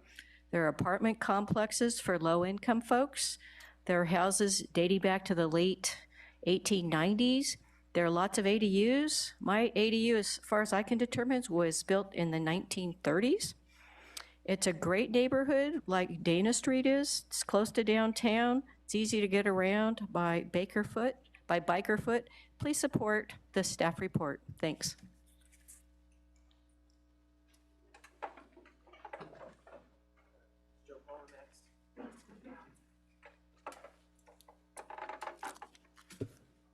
Hello, yeah, my name is Joe Poland. I've been a contractor for 30 plus years, and for the past 8 years, I've been building movable tiny homes or tiny homes on wheels here in San Luis Obispo as Central Coast Tiny Homes. San Luis Obispo has been really innovative in trying to attack the housing problem. In fact, 5 years ago, you legalized tiny homes, movable tiny homes, as ADUs here in SLO, and this is another great example of a way to try to get efficient, cost-effective housing, and this might be a great model for how to deal with underutilized lots, and I'm entirely supportive of it. In past meetings, no one's necessarily raised it here, but there have been some questions or concerns about the quality of factory-built housing or movable tiny homes or manufactured, however you want to describe it. And the truth is, you can build a home on wheels or a mobile home or any of these homes as high a quality as you want. I can build a 300 square foot house for $85,000, or I can build one for $140,000, $150,000. But the truth is that manufactured housing doesn't target the affluent. And so you sort of get what you paid for. And I guess what that means is if those concerns are coming up on a project like this, whether they're built factory or site built, is you can specify at least the aesthetics of the outside so they don't look like a cheap mobile home. So that is an option to put in there, and I imagine they'll do their best within the budget constraints to do that. Hundreds of tiny homes on wheels and manufactured homes are installed every year in California, and the demand is there. Many more would be installed if not for the bias against them and the resulting regulations that restrict them to the places that they get restricted. And so this is a great project, gives a chance to highlight what these kind of homes can do. And again, I highly encourage it. I have employees, they commute from North County, they commute to South County here to San Luis Obispo. And those who have attempted to live here in San Luis Obispo end up in an enclosed patio, a barely converted garage, and a lot of forms of substandard housing. And so a project like this is a great opportunity to live here in San Luis at an affordable rate. And again, I encourage support of this. Thank you very much.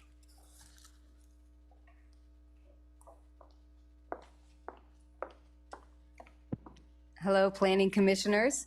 I'm Andy Pease, and for transparency, I'm not on City Council. So this will not be in my purview. I am speaking tonight in support of this project, and I hope you approve it. I find that it is responsive to community goals in many ways, and it's a creative solution to some really specific constraints. Staff has noted the alignment with the general plan and the downtown concept plan, which were developed with just a ton of public participation, public meetings, et cetera. So that is the community goal in order to have that downtown as a neighborhood and all those benefits for our community. And the challenge is, I mean, golly, we get the historic adobe restored, we get affordable housing, all these tiny homes. Really, it's kind of the only way that you could accommodate so many goals within one project, because it's dodging all those trees and then the elevated walkway. And just as a reminder, the elevation for the flood is for residential projects, right? Buildings can be in floods, they have flood gates, but the point is that for elevation, if you're going to have people asleep, that they need to be above the floodplain, and they are able to address that. So I think this is a great project. I think it has eyes on the street. I think the couple of open items for the neighbors. I find the parking conversation interesting, because on the one hand, there's a concern that, gosh, we didn't get the parking waiver. And then on the other hand, gosh, everybody's going to need parking, right? And that is the crux of a community conversation around our city, around California. Do we reduce the parking minimums that are in the zoning code in the first place and let the market decide what works? Or do we have this rigidity? In this case, we already know there's legal findings that I don't think we'd be able to support, so it makes that decision easy. However, I think that there is an opportunity as you look at your conditions of approval, because that parking district currently doesn't allow it anyway. So there isn't a concern, but you could add a condition that said, if there were a parking district, that the allowance for permits would be in alignment with other multifamily projects on that street rather than single family, because that is a different kind of allowance. Or you could even say no more than 10 or something. And then the other is, I do support the encouraging of about the metering for both energy and water. And I think you could say that we require sub-metering in some form and allow the master metering, because there's going to be some wiggle room needed for the different entities and codes. I hope you support the project. Thank you. Following Linda is going to be Eric Berg-Johansson, Lisa Gonzalez, then Ashley Gastineau. Hi, I'm Linda Vanasup. I happen to be a resident of San Luis Obispo since 1991. I'm a retired professor from Cal Poly, and I'm also speaking in favor of the project. And I guess I want to stop and really ask us to challenge what seems to be a shared hypnosis about a need for parking. I think that, as you saw in the video, the people, if you think about ourselves, if we own a car, we're probably not the people who are wanting to live in this place. I think there is a real need for communities where people can live without having a car. And myself, on my retired pension from Cal Poly, I probably would need to live in one of these homes. I mean, I couldn't afford to live here if I didn't move here in 1991.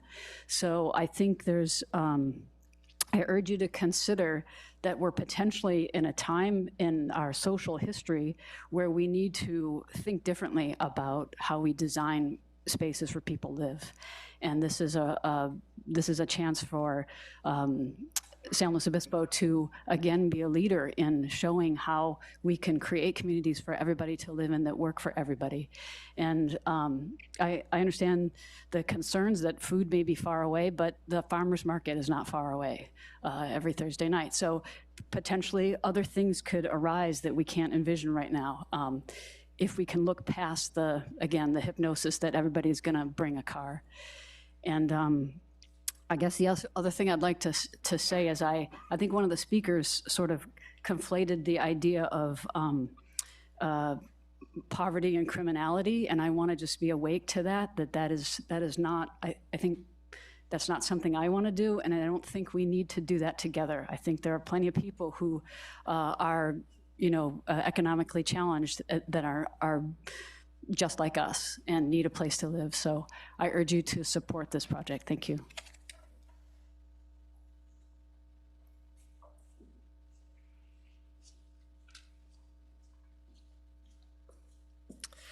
Greetings, thank you guys for being here tonight. Eric Berg Johansson, I'm a San Luis Obispo resident, and for disclosure, I am a board member with SmartShare. The city has supported SmartShare housing on this project over the last 2 years, and we work closely with staff to develop a project that is consistent with the city's feedback.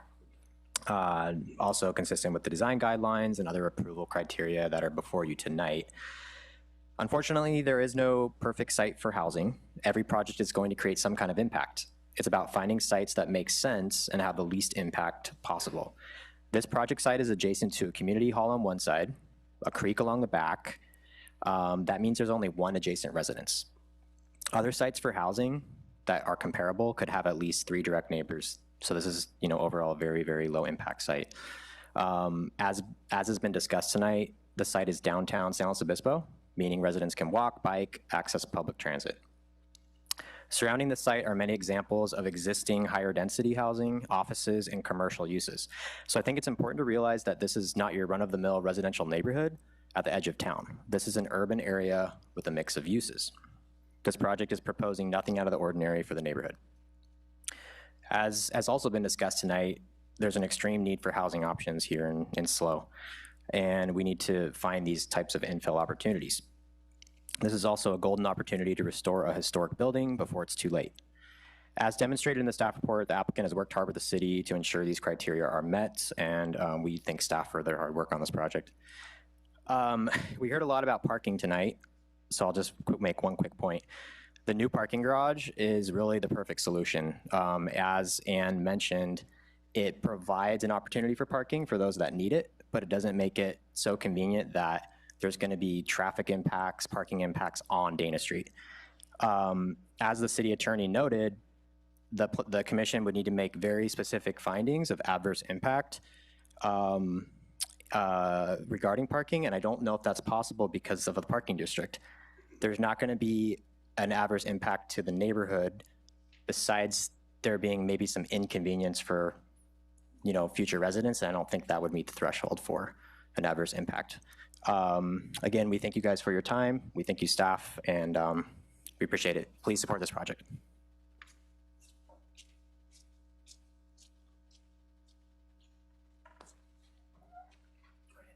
Oh, okay.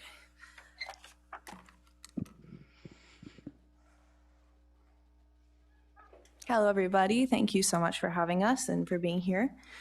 It's no secret today that the world has a lot of problems, from climate change to environmental injustice to global and local inequality. Huge problems like these affect everyone, and they can seem too big to solve, but how do you eat an elephant? One bite at a time.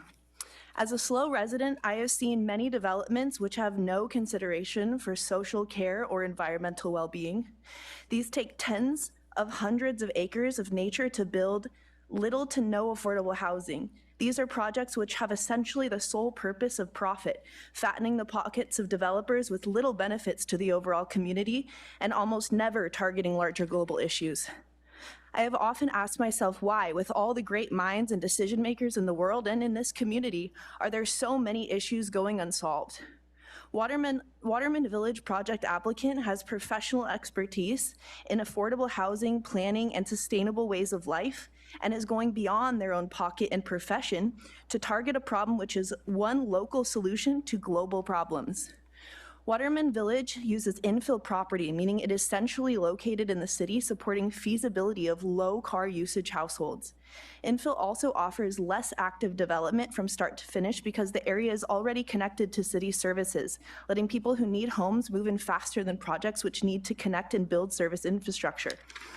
Infill also means that we won't be sacrificing the rapidly decreasing natural area that makes SLO County our home. Waterman Village targets people who are often not considered. Many individuals who are working class or retired and don't need as much space will be the target population.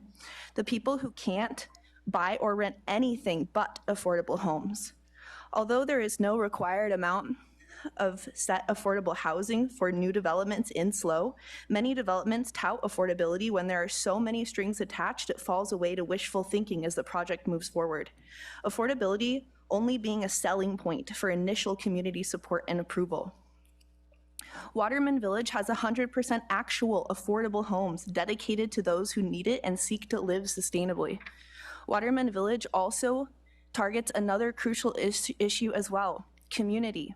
We as people need more connection, especially those aging in place.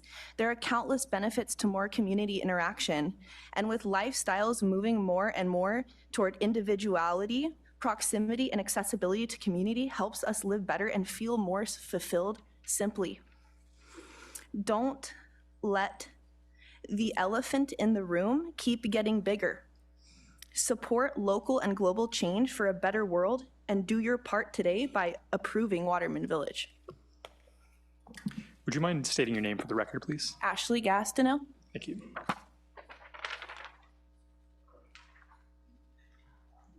Following Lisa will be John Ashbaugh and Leslie Halls. Good evening. My name is Lisa Gonzalez, and I am a board member of SmartShare Housing Solutions. As a matter of fact, I drew up the paperwork that incorporated the organization back in 2017. So needless to say, I've been at this for a while. And during that time, I've also served as its CFO and treasurer. And it's been quite a journey with Anne and all of the wonderful volunteers who've been involved in this project for that long. When the idea of Waterman came up, I thought, is this beyond us? Working with Anne Wyatt and all the wonderful people she's drawn to her has let me know, yes, it's a possibility. While I don't live in San Luis, I work in San Luis, so I spend most of my time in San Luis. I work for a number of other volunteer organizations and have served on the board of the YMCA as well as SmartShare. I've also served on the board of Los Osos Cares, and as an IRS licensed enrolled agent, I do provide a bunch of tax and bookkeeping services for a number of nonprofits in this community. And that's one of the things that makes this a remarkable town, that the way that nonprofits and the people who volunteer in there believe in this community to the extent that they would dream as big as Waterman Village. And it's a dream that is just about to become reality. That's totally up to you guys, and gals, apologize. But it has real possibilities. For those who do not have housing or adequate housing in this day and age is really a crime. And it's also somewhat a matter of justice. And it's time for us to be part of the solution. And as Eric pointed out, not only do we get low-income housing, we get a restored adobe, and we also get a park area that's available to the total community. And I do believe that those who donated the property in the first place believed that this would be the kind of outcome they would love to have, to know that San Luis is truly a better place. It's my pleasure to work with some of the 200 plus community members and donors to Waterman Village, and I am one as well, and its grassroots network of supporters for housing options of all kinds, particularly to serve lower income single individuals. Thank you for your support.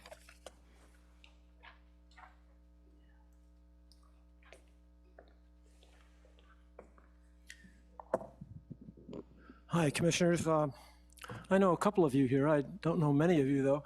I want to congratulate Cheryl on recent retirement from People's Self-Help. I've worked with Bob here on La Loma Adobe and other things. In fact, I've known you for half a century, Bob.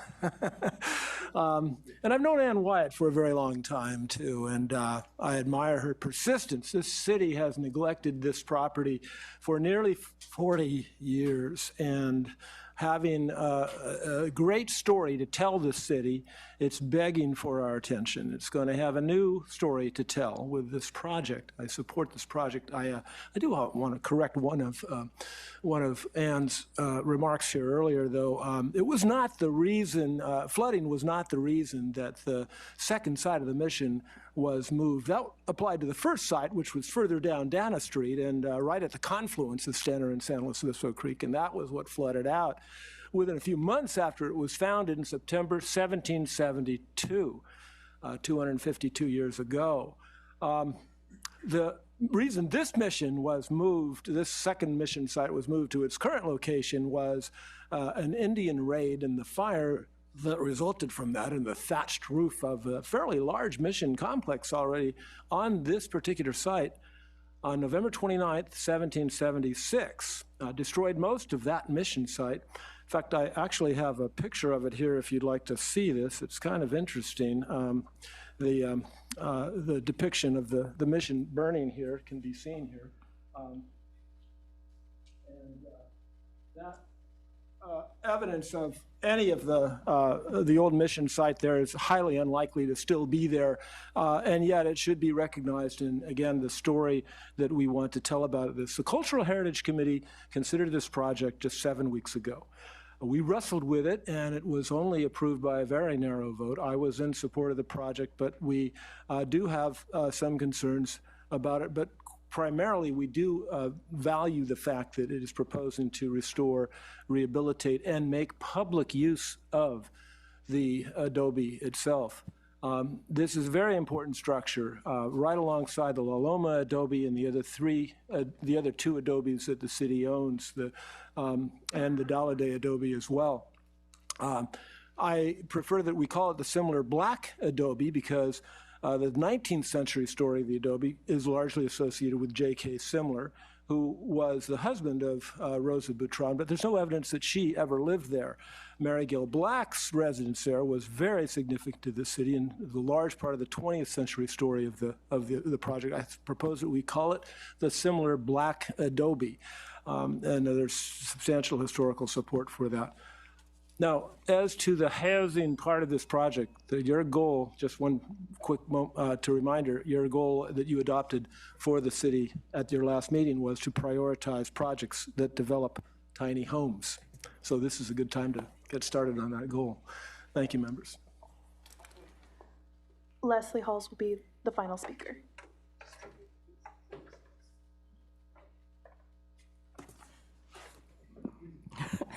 Good evening. My name is Leslie Halls. I live in San Luis Obispo and Laguna Lake. I do not own property down here, nor do I own any other property or anything like that. I wanted to speak tonight because I went to the other hearings and I noted that the ARC also said that the adobe must be restored first. That should be the priority. And I was glad to see that was in the agenda tonight. I want to tell you that in the late 80s, I was the chair of the City Promotional Coordinating Committee. And I knew Ron Doonan and a number of people on the city council when this whole thing started and the property was left to the city. And at that time, I thought, wow, this is just great. It's kind of a mixed-use neighborhood. We've got this old building there. They could put a park there. However, we were very busy working on what is now the Performing Arts Center at Cal Poly. So this kind of got pushed to the side. And obviously, in the last 34, 35 years, it has remained off to the side somewhere. I would really like to point out that the real crux of this whole thing is what was contained in that will when the property was deeded to the city. And I've asked the city clerk here to pass this out. But just for the benefit of those here, this is a recorded, recorded document. It's in the official records. And it says, for valuable consideration, receipt of which is hereby acknowledged and subject to the covenants, conditions, restrictions, and reservations set forth. Mary Gail Black, a single woman, leaves this to the City of San Luis Obispo with the request that the adobe and 2 adjoining wings that make up the old house and the trees on that property be maintained by the city for park or recreational purposes, and that Mildred Waterman's name be included in any name that the city gives to this park area. Now, I don't see anywhere in there where it says we're going to put low-income housing or any kind of housing or offices or anything else around it. It also mentions that we need to preserve the trees, which are going to be chopped down. I just do not feel like this proposal in any way, shape, or form, however well-intended it is, does not comply with the terms of the will, which the city actually accepted. It is recorded, and I didn't make a copy of the entire thing for everybody. I'm sure you can get it online, but it just says, yeah, this is what we're going to do. I'm sorry the city has not kept up its name. It's part of the bargain for the last 35 years, letting the place fall into disrepair. I would point out that the need for low income and very low income housing is not the call. And I think that this is a very terrible place to do this, and I really feel like it violates the terms of the gift to the city, and the city could be on the legal hook for violating that. We have other properties that were given to the city that are now parks, Laguna Field and several others. I don't know why this one should be an exception. Thank you. Madam Clerk, did you say that was the last request to speak? Yes, it was. All right. So before we close public comment, I'll just give anyone who has not spoken and would like to the opportunity to turn in a slip. Not seeing anyone rushing to do that. I'm going to go ahead and close public comment. Commissioners, do we have any additional questions for staff? Go ahead. Yeah. Okay, so I already had these questions drafted before the last speaker came up, but I do have a question for staff. The obvious question is, how did the city reconcile that deed that she was speaking of? So the grant deed, which includes the request for the site to be maintained and the park and those provisions, that language was included in the RFI document that City Council issued and sought out a variety of proposals. Ultimately, City Council decided that this proposal was compliant with those conditions, and that's why they chose to enter into the agreement. Okay, so in other words, what you're saying is the decision has already been made at a different hearing with City Council that this is the intended use for this. Yep. Okay, so that's beyond our scope. And what's the other? And what about the condition for that the ARC recommended prioritizing the Adobe remodel before the new construction? Did that make it in as a condition? That was not entered in as a condition. What we recommend in the staff report was that the sequencing of the project is going to be decided during the lease negotiations or real property negotiations, which are between council and SmartShare. Okay. So that's the avenue where scheduling and sequencing can be decided. Okay, so it'll be at a different venue. Okay, great. And I have a question for the applicant. I don't know if we can bring her up.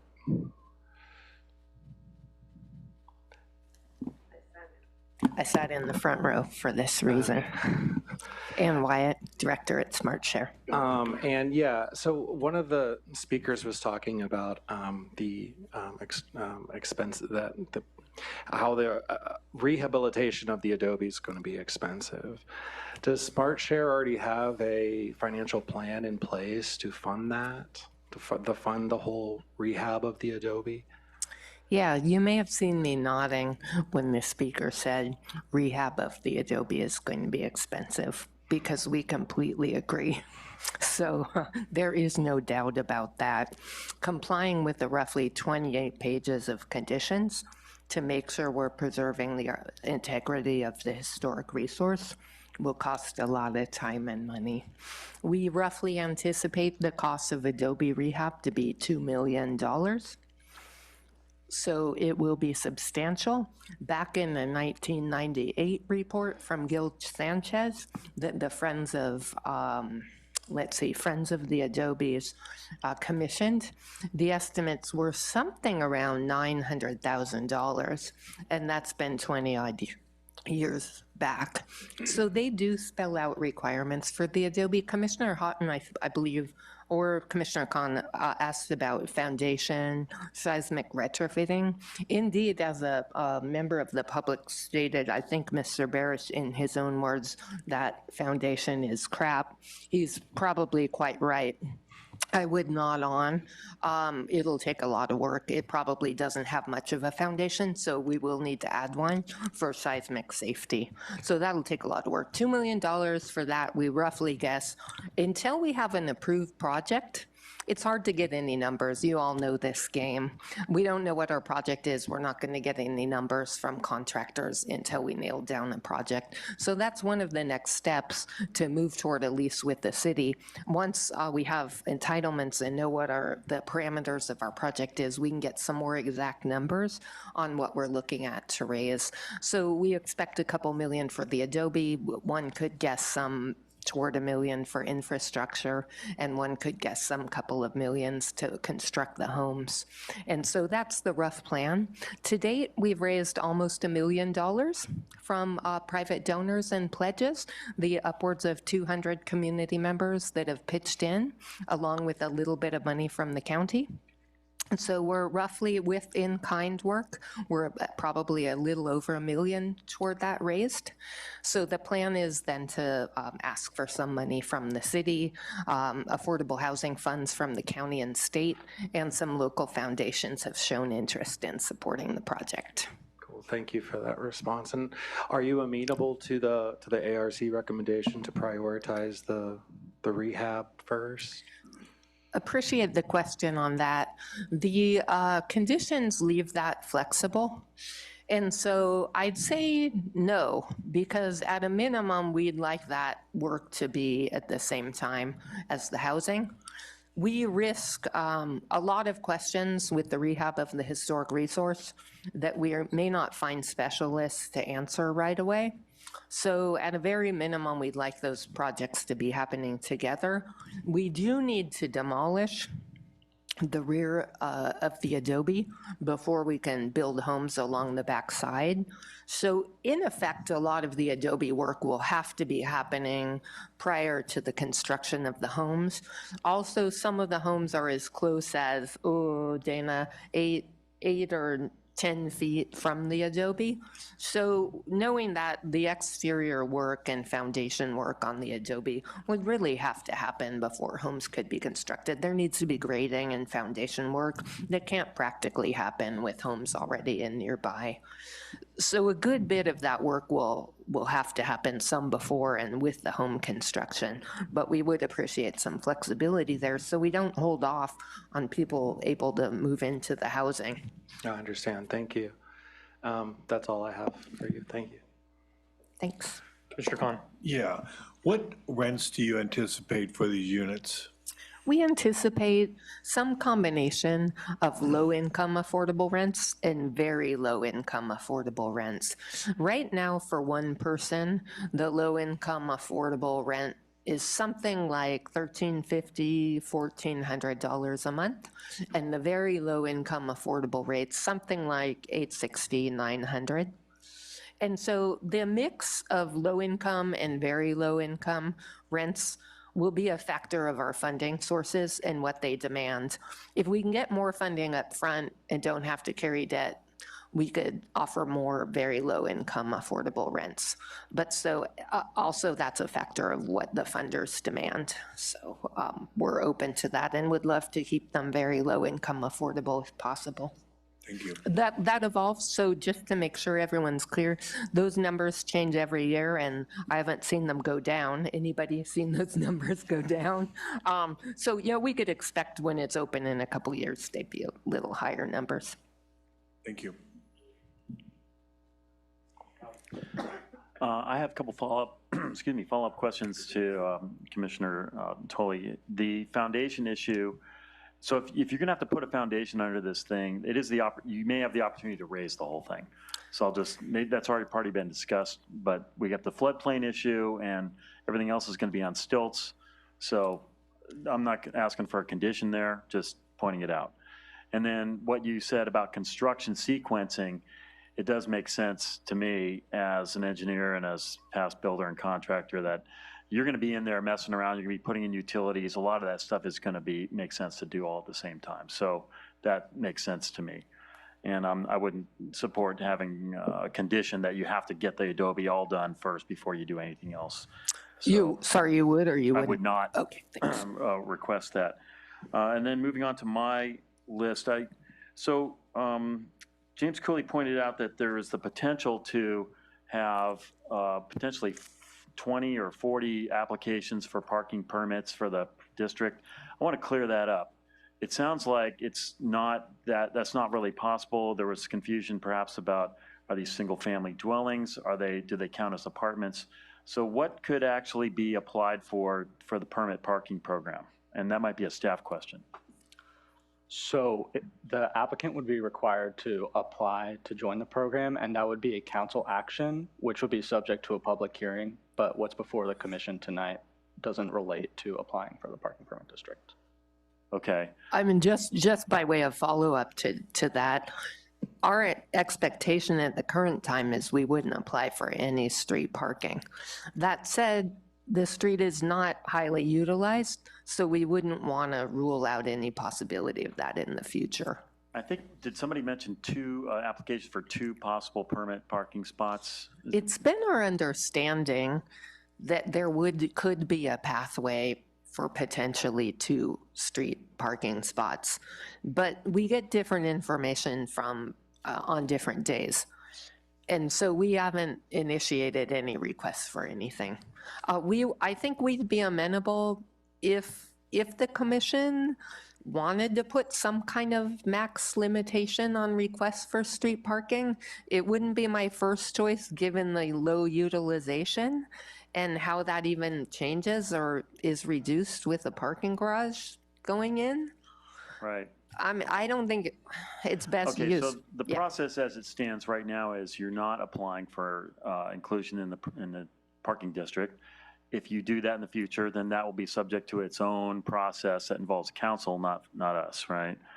And I guess we could talk about imposing some kind of a max, or we could kick the can and leave it for the future process. And we've got enough to deal with here. But this is one of the big issues, and there was concern that there's going to be 20, 10, 40 more cars on the street, and the videos were compelling. That was great. Thank you for bringing those. But I noticed that the teacher at Cuesta, she's going to have a car, right? Okay, and that was somewhat offset by the gentleman who said, I really don't want a car. And so, yeah, we're all the mythical carless people. They're somewhat like Sasquatch, I suppose. But I guess we saw some of them in that video. So, okay, I imagine we'll kick the parking thing around a little bit more. $60 versus $45 per month. Can we clear that one up? Yeah, so the $45 a month price is for the garage monthly permit program. The $60 a month price is for the 10-hour meter on-street parking program. Okay, so for the garage, it's $45 a month. Yeah. To have unlimited parking in that facility? Yeah, so overnight parking is allowed, and there is currently no time limitation in the garages. What I've been informed by parking staff is that vehicle storage is prohibited, but currently there's no rule restricting the maximum amount of time that someone can park in the garages. On-street parking is regulated by California Vehicle Code, which has a 72-hour maximum. Okay. Do we have a precedent for allowing residential parking in some of our other parking garages on Palm Street or Marsh? Do we do that already? We do? Okay, so anybody can apply for a monthly permit? Yeah, it's open to anyone. Okay. The access, somebody else brought up access to the creek, particularly, I guess, for flood management or if trees wash up or whatever. Do we feel that, and this might be a public works issue, or I guess it would be staff, or maybe you've talked about it, but can we resolve that? Is that an issue here? And do we need to provide for that somehow? Are there other ways to get to that part of the creek, or? It might help if we show that site plan. we might be able to see There's the that driveway. access. Right, driveway that on won't be blocked off, that there's, that's a shared driveway Yeah. with Mr. Barish's property that will still be available. So you don't, the Standard Creek is at the end of that driveway, which is Right. on the bottom of the diagram. So that wouldn't be blocked off. That would still be accessible going forward there. Okay, so if the city or whoever needed to get a Bobcat in there, that, or to do some work with clearing the creek, that would be possible. That's looks right. like. There's also a parking lot across Standard Creek at the end of Brizolara. And so I don't know how they've gone in the past. I don't have any Okay. experience with that. But I would think there would be plentiful access off of the parking lot across the way too. Well, and there's, I live on a creek. I live on Center Creek, actually, and not everywhere do you have access to all the creeks. So I don't know if there's a reason to expect that this particular project would have to allow for that or provide it. So I did want to ask about that. What about wood shingles and sprinklering? Yes, the homes will be sprinklered, as will the adobe. And I don't know the answer to the shingles and fire hazard. They are treated with some kind of toxic, fire reducing chemical, but maybe someone else can speak to that Yeah, one. I have can an answer answer? that. In the state of California, you can't have wood shingles, period. Come on. Let's have staff answer this question. Thank you. Okay. Yeah, so part of the process of, reconciling this project with the Secretary of the Interior standards was to, and the recommendation that was made was to use a treated wood shingle product because the original roofing material of the adobe was wood shingles. It had been changed to the gray roll roofing that you see now, but that was what was recommended to be in compliance with the best standards of the Secretary of the So Interior. we'll be allowed to have a treated, fire-resistant wood shingle product, and that's not going to break any laws. And Yeah, and we have an example of the Leicher adobe, which is, I think, located behind the Children's Museum. It went through a similar CHC process and is using a treated wood shingle product. okay, so we get an exemption because it's historic and so on. Okay, and it is sprinklered. Okay. How about the legal? Well, Marky, your light went red, and in anticipation of saying something to that issue of, are we going to get in trouble for not adhering to the terms of the deed? Can you say something about that and can reassure us, perhaps? It is the city's position. We've reviewed all of those comments. We're aware of the concern, but that is a request that the donor made. It is not an enforceable covenant and condition of the agreement. Those are separately and explicitly enumerated later on in the agreement. And within those conditions, there is no restriction on the use. Okay, thank you. I have general comments, but we'll get to that when we discuss this and get towards a motion. So thank you. That's it for me.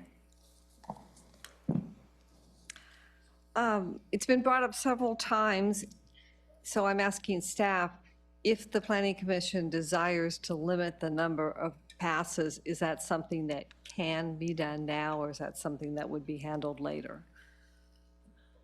Ultimately, the decision is up to the City Council to revise their resolution, and so they can take into account the feedback from the public and the existing parking demand that's there and come to a number if it's requested. Okay, so even if we made a recommendation, it would be overruled or could be overruled by the City Council. Okay. Commissioner Flores, if I may jump in as well. In looking at the municipal code, chapter 10.36, that discusses these preferential parking districts. As I understand it, there are the number of permits that a property might be entitled to is set by code, and really the process in question before council is whether to add properties into the district. So it is staff's recommendation that we leave that process to the council, since it is a bit out of Planning Commission's purview, and there are code requirements that essentially you would be altering by doing, by implementing such a condition. Okay, the answer is no. Moving on. There's been some discussion about metering both for electric and water. Reading the conditions quickly, anyway, I didn't see a limitation of PG&E meters. There was a reference in one condition to a PG&E letter or something, so maybe that would be in that. I didn't have access to that.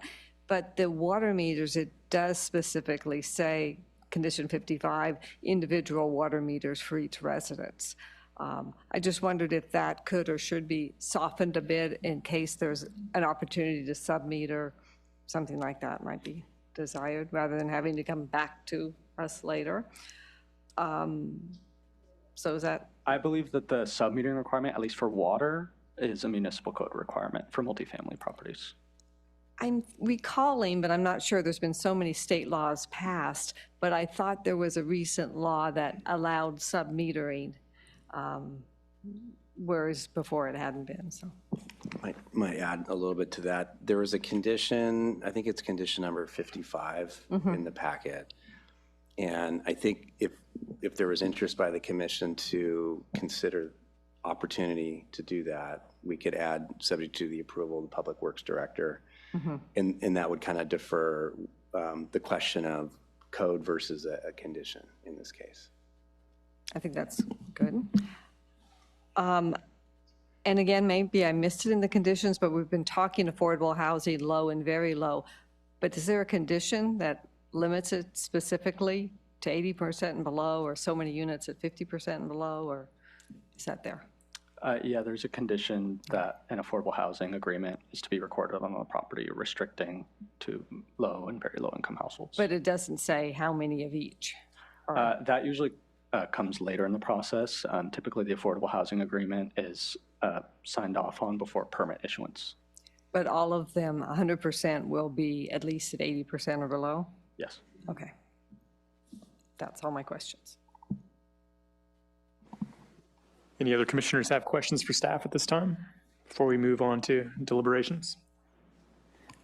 Chair Cooley, if I may, we really would appreciate some flexibility in the metering to have the option, if code could allow it, to submeter and not require any individual metering. So if your commission would consider that, we'd appreciate it. Thank you very much. Thank you. All right, bringing it back to the commission. Does anyone have an idea of where they would like to start discussions? I mean, as far as it comes to with metering, I don't think we need to get involved with that. I mean, that's between the project and the utility provider, in my opinion. We might be diving into something that we're not necessarily qualified for. That's just my opinion. But aside from that, I think it's a great project. I'm going to support it, and I can make a motion, I guess. Yeah, I think that a motion might be useful in terms of discussion. So if you wanted to, go for it. Okay. I move to follow staff recommendation to approve this project. I'll second. All right, we have a motion and a second to approve staff's recommendation. Any discussion? I'm in support as well. I like this project. It tags a lot of bases, checks a lot of boxes. It's been thoughtfully put together over much time, compelled by the stories. And I struggle a little bit with, I struggled with the parking thing at first. I guess I'm proceeding on hope as well. And also that we do have some, there's some pressure relief valves on that with the garage and with the possibility of permit parking. I haven't gone down Dana Street at night like Ms. Wyatt has, but this kind of speaks to community and affordability. And you know, for back in the 90s, we talked a lot about this co-housing idea, and this addresses that too and kind of fits into that package. And I think it does a lot of great things at once, so I'm basically in support. I also struggled a little bit with the car thing. I mean, how do you get groceries? But I have a bike, I have an electric bike, and I shop very often. Unless I'm going to Costco to get the big thing of toilet paper, then I have to drive, and I do have a car.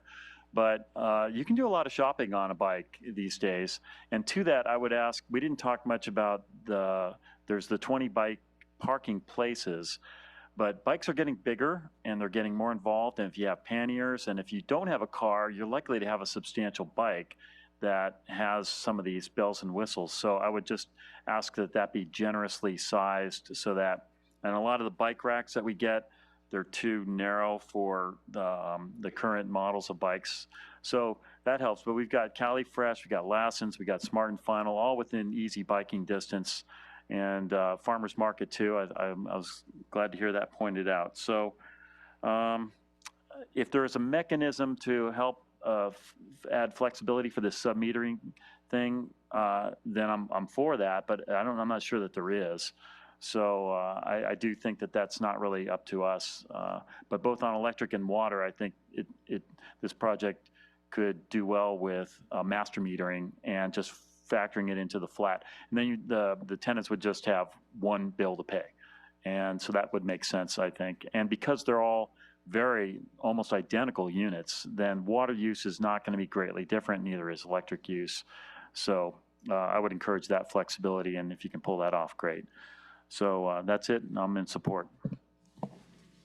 Any other comments? I'm also in support of this project. We need different types of housing for, different people, and this project really moves in that direction. Parking, our hands are tied. It seems like we really can't make any changes, and so I think we're on hope and reasonability and things like that everything will work out in regards to parking. The metering, I would like an amendment to number 55, as Tyler suggested, giving some option to the Public Works Director to allow sub-metering. If you have individual metering to all the houses, especially water meters, you're going to be doing a lot of underground digging and soil disturbance and everything like that, whereas if you don't have to individually meter, there'll be less disturbance. So I think that's another positive consideration. Thank you. Just very quickly, we do have a motion and a second. Is there any desire to actually discuss the metering issue further, or are we wanting to leave it as it stands? I think staff would just clarify maybe the language so the commissioners can hear what that might sound like, what it might look like. So I think for condition number 55, I think the change there would be to consider sub-metering feasibility subject to the approval of the utilities director. And would our motion maker be willing to modify his motion? This motion maker is willing to modify condition, what is it, 55? 55. Per staff suggestion. And so it's a second. The second would like to see a motion, see an item in the conditions for e-bike charging, somehow that be part of what's required for this project. So I got that suggestion. I think I heard that was part of the plan already, but okay. Well, I think it'd be worth conditioning because I think it's going to encourage everybody to think bigger about the storage issue. It looks very tight right now. I would tag onto that just the observation that it's likely some people are going to park their bikes next to their little units. And so you might want to think about how to deal with that. Yeah. For charging and for parking. While we are rebuilding the plane while it's in the air, let's ask staff for a little help. Anything we can do on bike charging as a condition? I think I would say yes, but it would be helpful maybe to hear from the applicant whether that would be acceptable. Ms. Wyatt. And Wyatt, back again. Yes, thank you. We'd be happy to have that conditioned in. That is the plan for the long-term parking. And indeed, we do expect, as Commissioner Houghton pointed out, that it is quite possible and likely some people will bring bikes up the ramp and want to park them next to their house. So we are anticipating exterior outlets for that charging to happen next to the house. So if you had groceries, you could just wheel those up to the house. We haven't exactly designed those areas yet, so we didn't want to incorporate that into the fixed plan. But for all of us that bike probably know we want to get those bikes and our groceries as close as possible. So happy to have that written in, some kind of requirement for long-term charging access in the long-term parking. Also, if that wants to look like requirement for outlets on the exterior of the house adjacent to the raised decking, be amenable to either or both. Commissioner Jorgensen, did you have any recommended language for? Okay, did you hear enough that we could incorporate that as a condition? All right. Yes, we got that. Okay, so I will ask the motion maker. I don't think the first needs to agree to the motion. That's what I was going to ask him, if he would be willing to modify again. Yeah, I'll make a motion to modify condition, like we said just a second ago, condition number 55, and adding the condition requiring e-bike charging. Bike parking is in number 5 for anybody who's tracking along with that, so that's where that would go. I wanted to make a quick comment about all of this because this is a really ambitious project. I'm really excited about it. Certainly meets key city goals around permanent low-income housing and infill and rehabilitating a really important adobe. I would myself prefer to see the adobe get completed first, and I would say to Commissioner Houghton that I believe this was occupied till 1989, this building, so it's got to have utilities already in it. So the utilities for the new things, the new construction would be separate, but doing it first would certainly, I don't think we should try to push to nail it down. I think the project's too complicated, but doing it first would certainly make it easier to do the archaeological work that ought to be done to see what's there, whether, and find the smoke that led to the fire that John Ashbaugh showed us. And, but we'll just have to kind of see how that plays out. I'd also want to say to the neighbors that, you know, I hope everyone will welcome the newcomers and try to make them part of this community. Dana Street is an incredibly interesting street. Somebody ought to be writing a book about all the different things that occur there and have occurred there. And I think this is a chance to build even a stronger community. I think this is going to work out. It's going to take a while. This isn't going to get done overnight, but I'm really excited about it. All right, and just to confirm, we had a revision of your motion, and do you agree as a second to the revised version? Okay, so we have a motion and a second. Comments? I appreciate all the comments we had tonight. I think they were all very well thought out on the project. People live on the street and have apartments on the street, and the people that come to speak, so I really, really appreciate that. I visited the site. I walked through the adobe. The adobe is an interesting structure, historic structure, should be preserved. It will take a lot of work. The thing is in very, very poor shape. So I would encourage Lisa Gonzalez, sharpen your pencil, get ready for long nights, because the devil's in the details. There's some very high density on this, and it's going to be an expensive project. And I certainly hope you can pull it off. You know, I think you can with the community support, but you're going to have to put it all together, and hopefully we can make this thing pencil out. It is a very high density. If I was doing the project, I probably wouldn't have as high densities, but I think it has to do with making the project pencil out. You need those kind of densities to make it work. So I get that.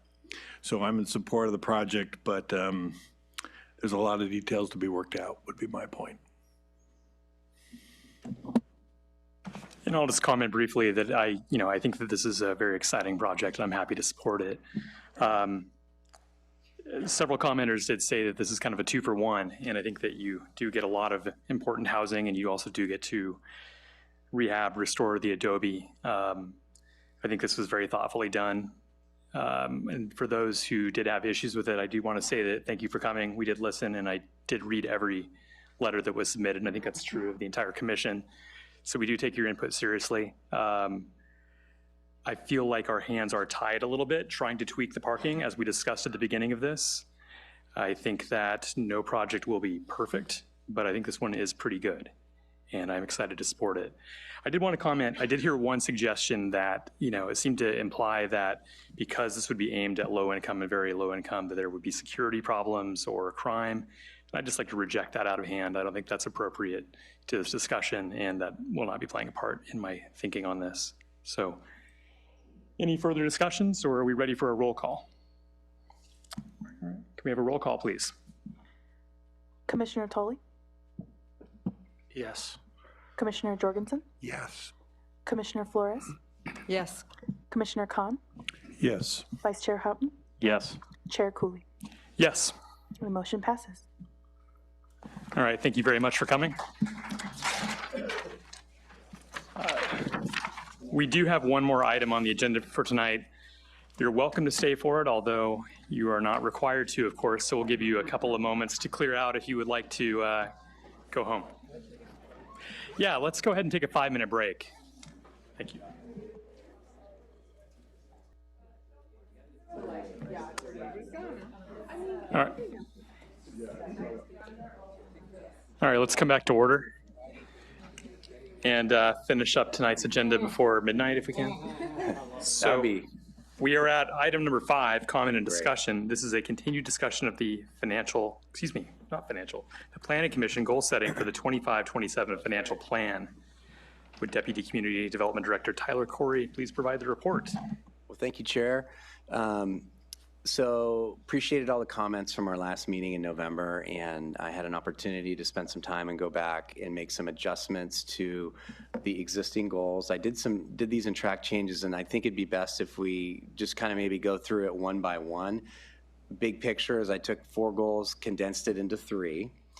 And so this is, why don't we just see how we like the first goal, which is housing.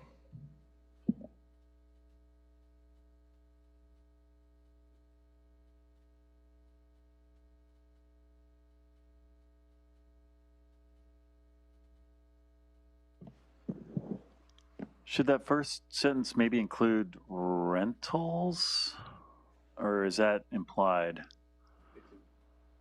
It's implied. Okay.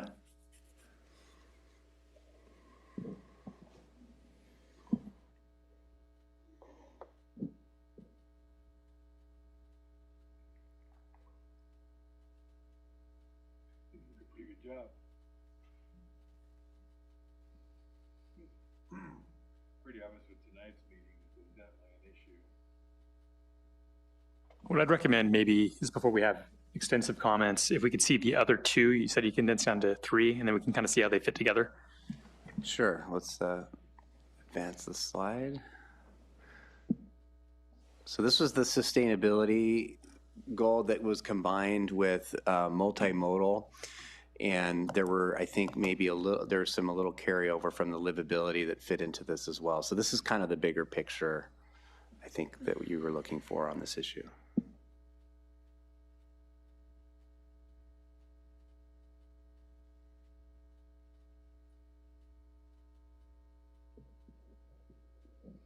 So that sentence reads, implement the climate action plan, okay, there's an and there. All right, yeah.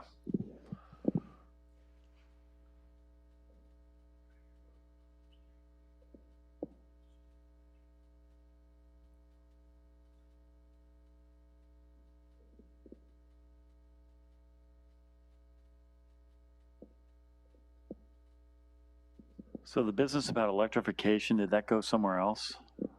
Or did we just take that out? It was taken out.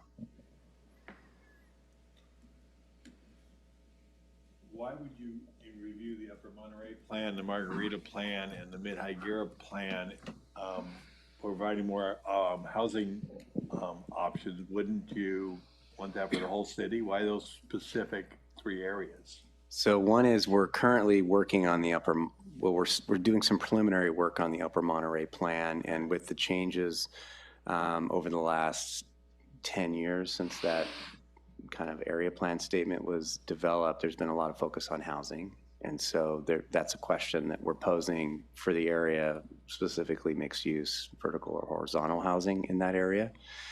Margarita area is a project plan we're working on now. And so that's in progress. And then there was mention at the last meeting to include Mid-High Guerra as well. A side question, what happened with that big development at the corner of California and Monterey? Is that still going forward where the beer place used to be? That I was is, wondering it's- about that. there's been a demolition permit issued. Oh, good. And it's, if you've been out there, they're doing a haven't lot of seen site work right now on it. So things are happening. Okay, thank you. Next slide? Okay. Sure. Thanks.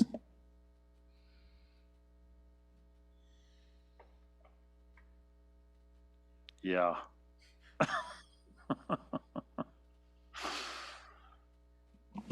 Since this is a shorter one, could you go back to the first slide for a second? I want to see how the mention of Cal Poly there was. Oh, sorry, number 1, please. I was trying to get more housing on site, on campus, right? Okay. And the faculty housing, we looked at that. That's under construction, right? Could you read the third one? I can't read any of the screens. That's the one I'm interested in.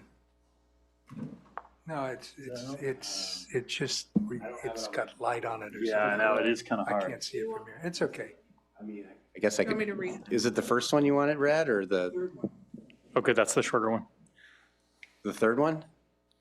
I guess that's the one about follows up and away from the fraternity issue. Okay, I can read this. I can see still that far. It's titled Livability and Interagency Collaboration. And then the statement is continue to collaborate with partner agencies on regional issues to improve the quality of life for community residents, address neighborhood issues associated with fraternities and sororities, and encourage Cal Poly to build on-campus fraternity and sorority houses. There we go. I like that. On take campus, I'll huh? take 2 of those.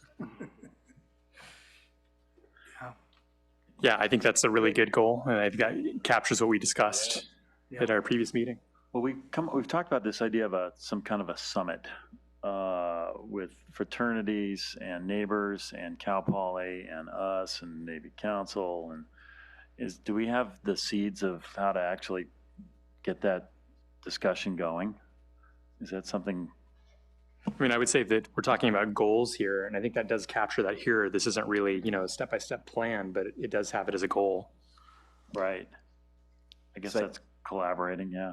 So I think as a goal, this is going to, I think, send a good message as this moves forward about Planning Commission priorities on this issue. Yeah. And there are other meetings happening on this issue internally with the city on our code enforcement processes around this issue, and then there'll be more collaboration happening and discussions happening with Cal Poly as well. Okay. So are these the 3 things that we're looking at in total? This is item? this is what I gathered from the last meeting and trying to clean up some of these items, do some combination, and I think hit the goals that you guys are looking for. Before we go any further, I did neglect to ask if there was any public comment on this item. There is not. Okay, seeing none, let's close public comment and we can continue discussion.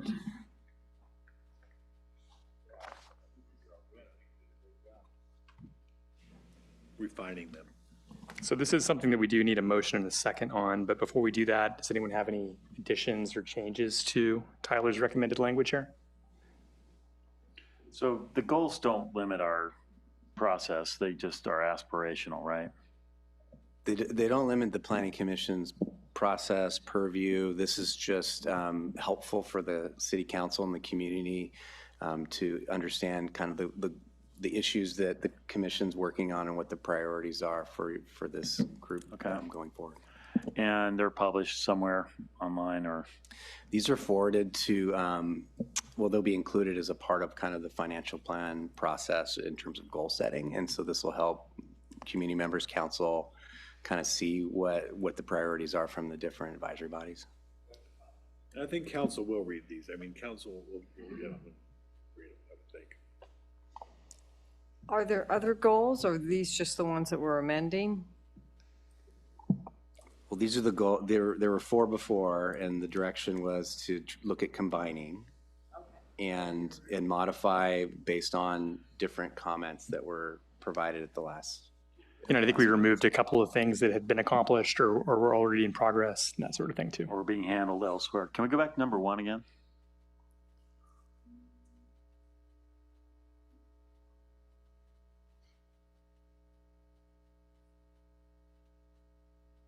And then 2.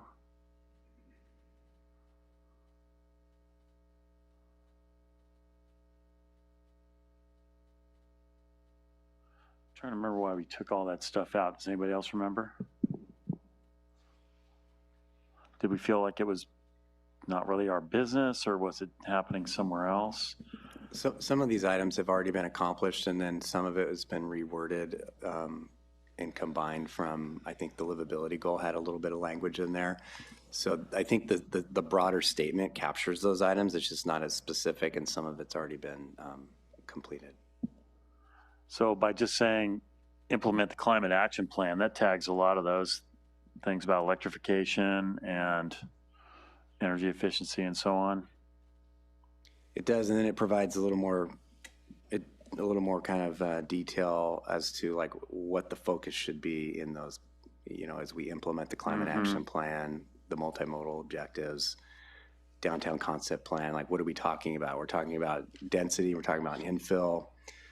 Prioritize non-automobile alternatives. What did we combine? Did we combine another one in with this one? Is that where that came from?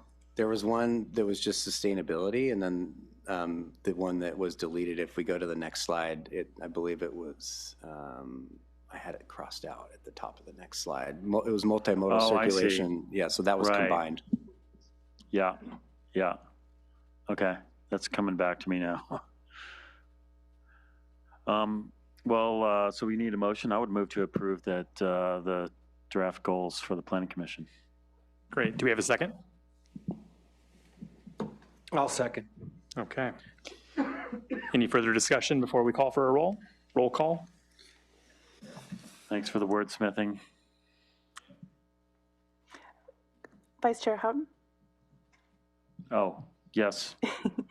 Commissioner Tully, Yes. Commissioner Flores, Yes. Commissioner Jorgensen, Yes. Commissioner Khan, Yes. Chair Cooley. Yes. Motion passes. Okay, great. Thank you very much. And then we turn to our other section of staff updates and agenda forecast. Would Deputy Community Development Director Tyler Corey please provide that update? Sure, I'm going to pass this over to our Assistant City Attorney for an update just in a moment here. Yeah, so if it's not obvious, this is going to be my last meeting before I go out on maternity leave. So wanted to just say thanks for a great year and wish you all happy holidays and happy new year, and let you know that there will kind of be rotating counsel during my leave. Before I go out, I will make sure that you guys have an appropriate contact so that you can email questions, call, but it might be a different attorney every few meetings. We have just bandwidth issues, and then also we have a brand new deputy city attorney. She was in the audience tonight, but had to leave to go take care of her son, and she's new and will be shadowing and probably not quite ready to take over. So I appreciate your patience as we kind of figure that out over the next few months, and I'll see you probably in June. I just want to wish you the best of luck and thank you. We've sent a lot of questions your way over the past year, and thank you as always for your help and best of luck. Congratulations. How many lawyers do we have?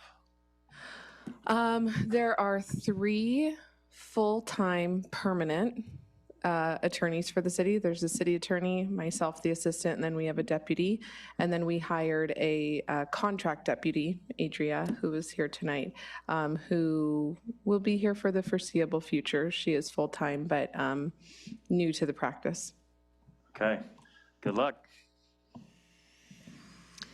All right, well, looking out on the forecast schedule, we have a little bit of a break coming up. Our next regularly scheduled meeting is January 22nd, and on that meeting right now we have the rotating overnight safe parking program coming back.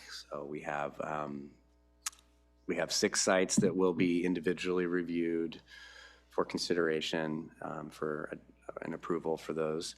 And looking out, that's the only item on the agenda. So no meeting on the 8th of January?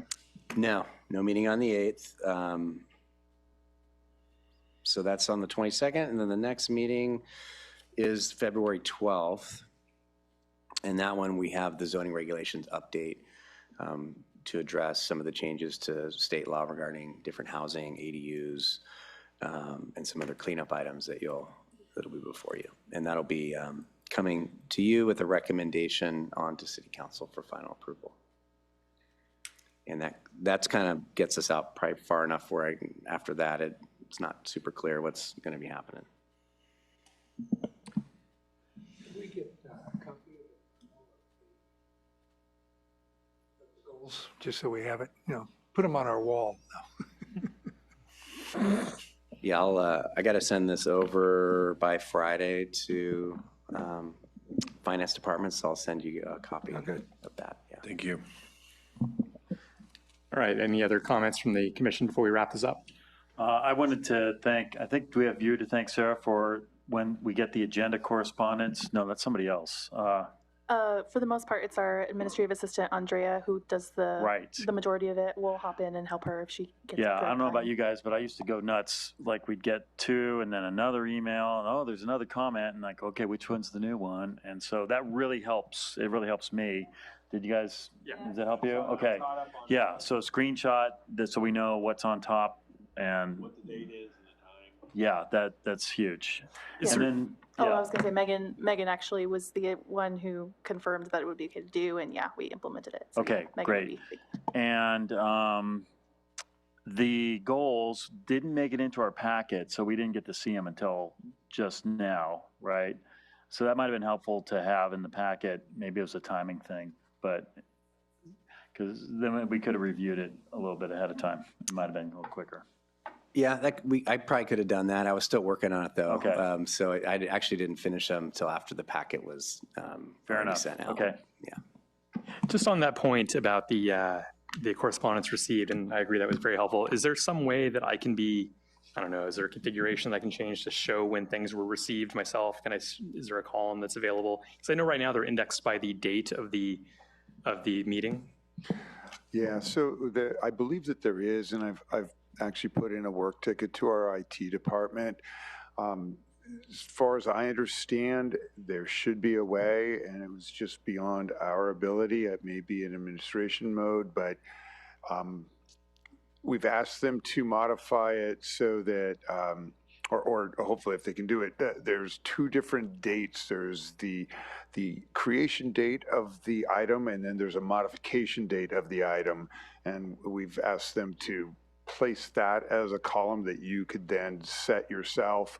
The modification date usually is the same as creation date, but sometimes we go in and do redactions if there's some slight tweaks that might make that, so fingers crossed. All right, I appreciate it. Work in progress. Any other final comments? All right. So just to reiterate, the regular meetings of December 25th and January 8th, December 25th, 2024 and January 8th, 2025 will be canceled due to the holidays. Great idea. The next regular meeting of the Planning Commission is scheduled for January 22nd, 2025 at 6 p.m. in the council chambers at City Hall, 990 Palm Street, San Luis Obispo. Happy holidays, everybody, and we'll see you in 2025. We are adjourned. All right.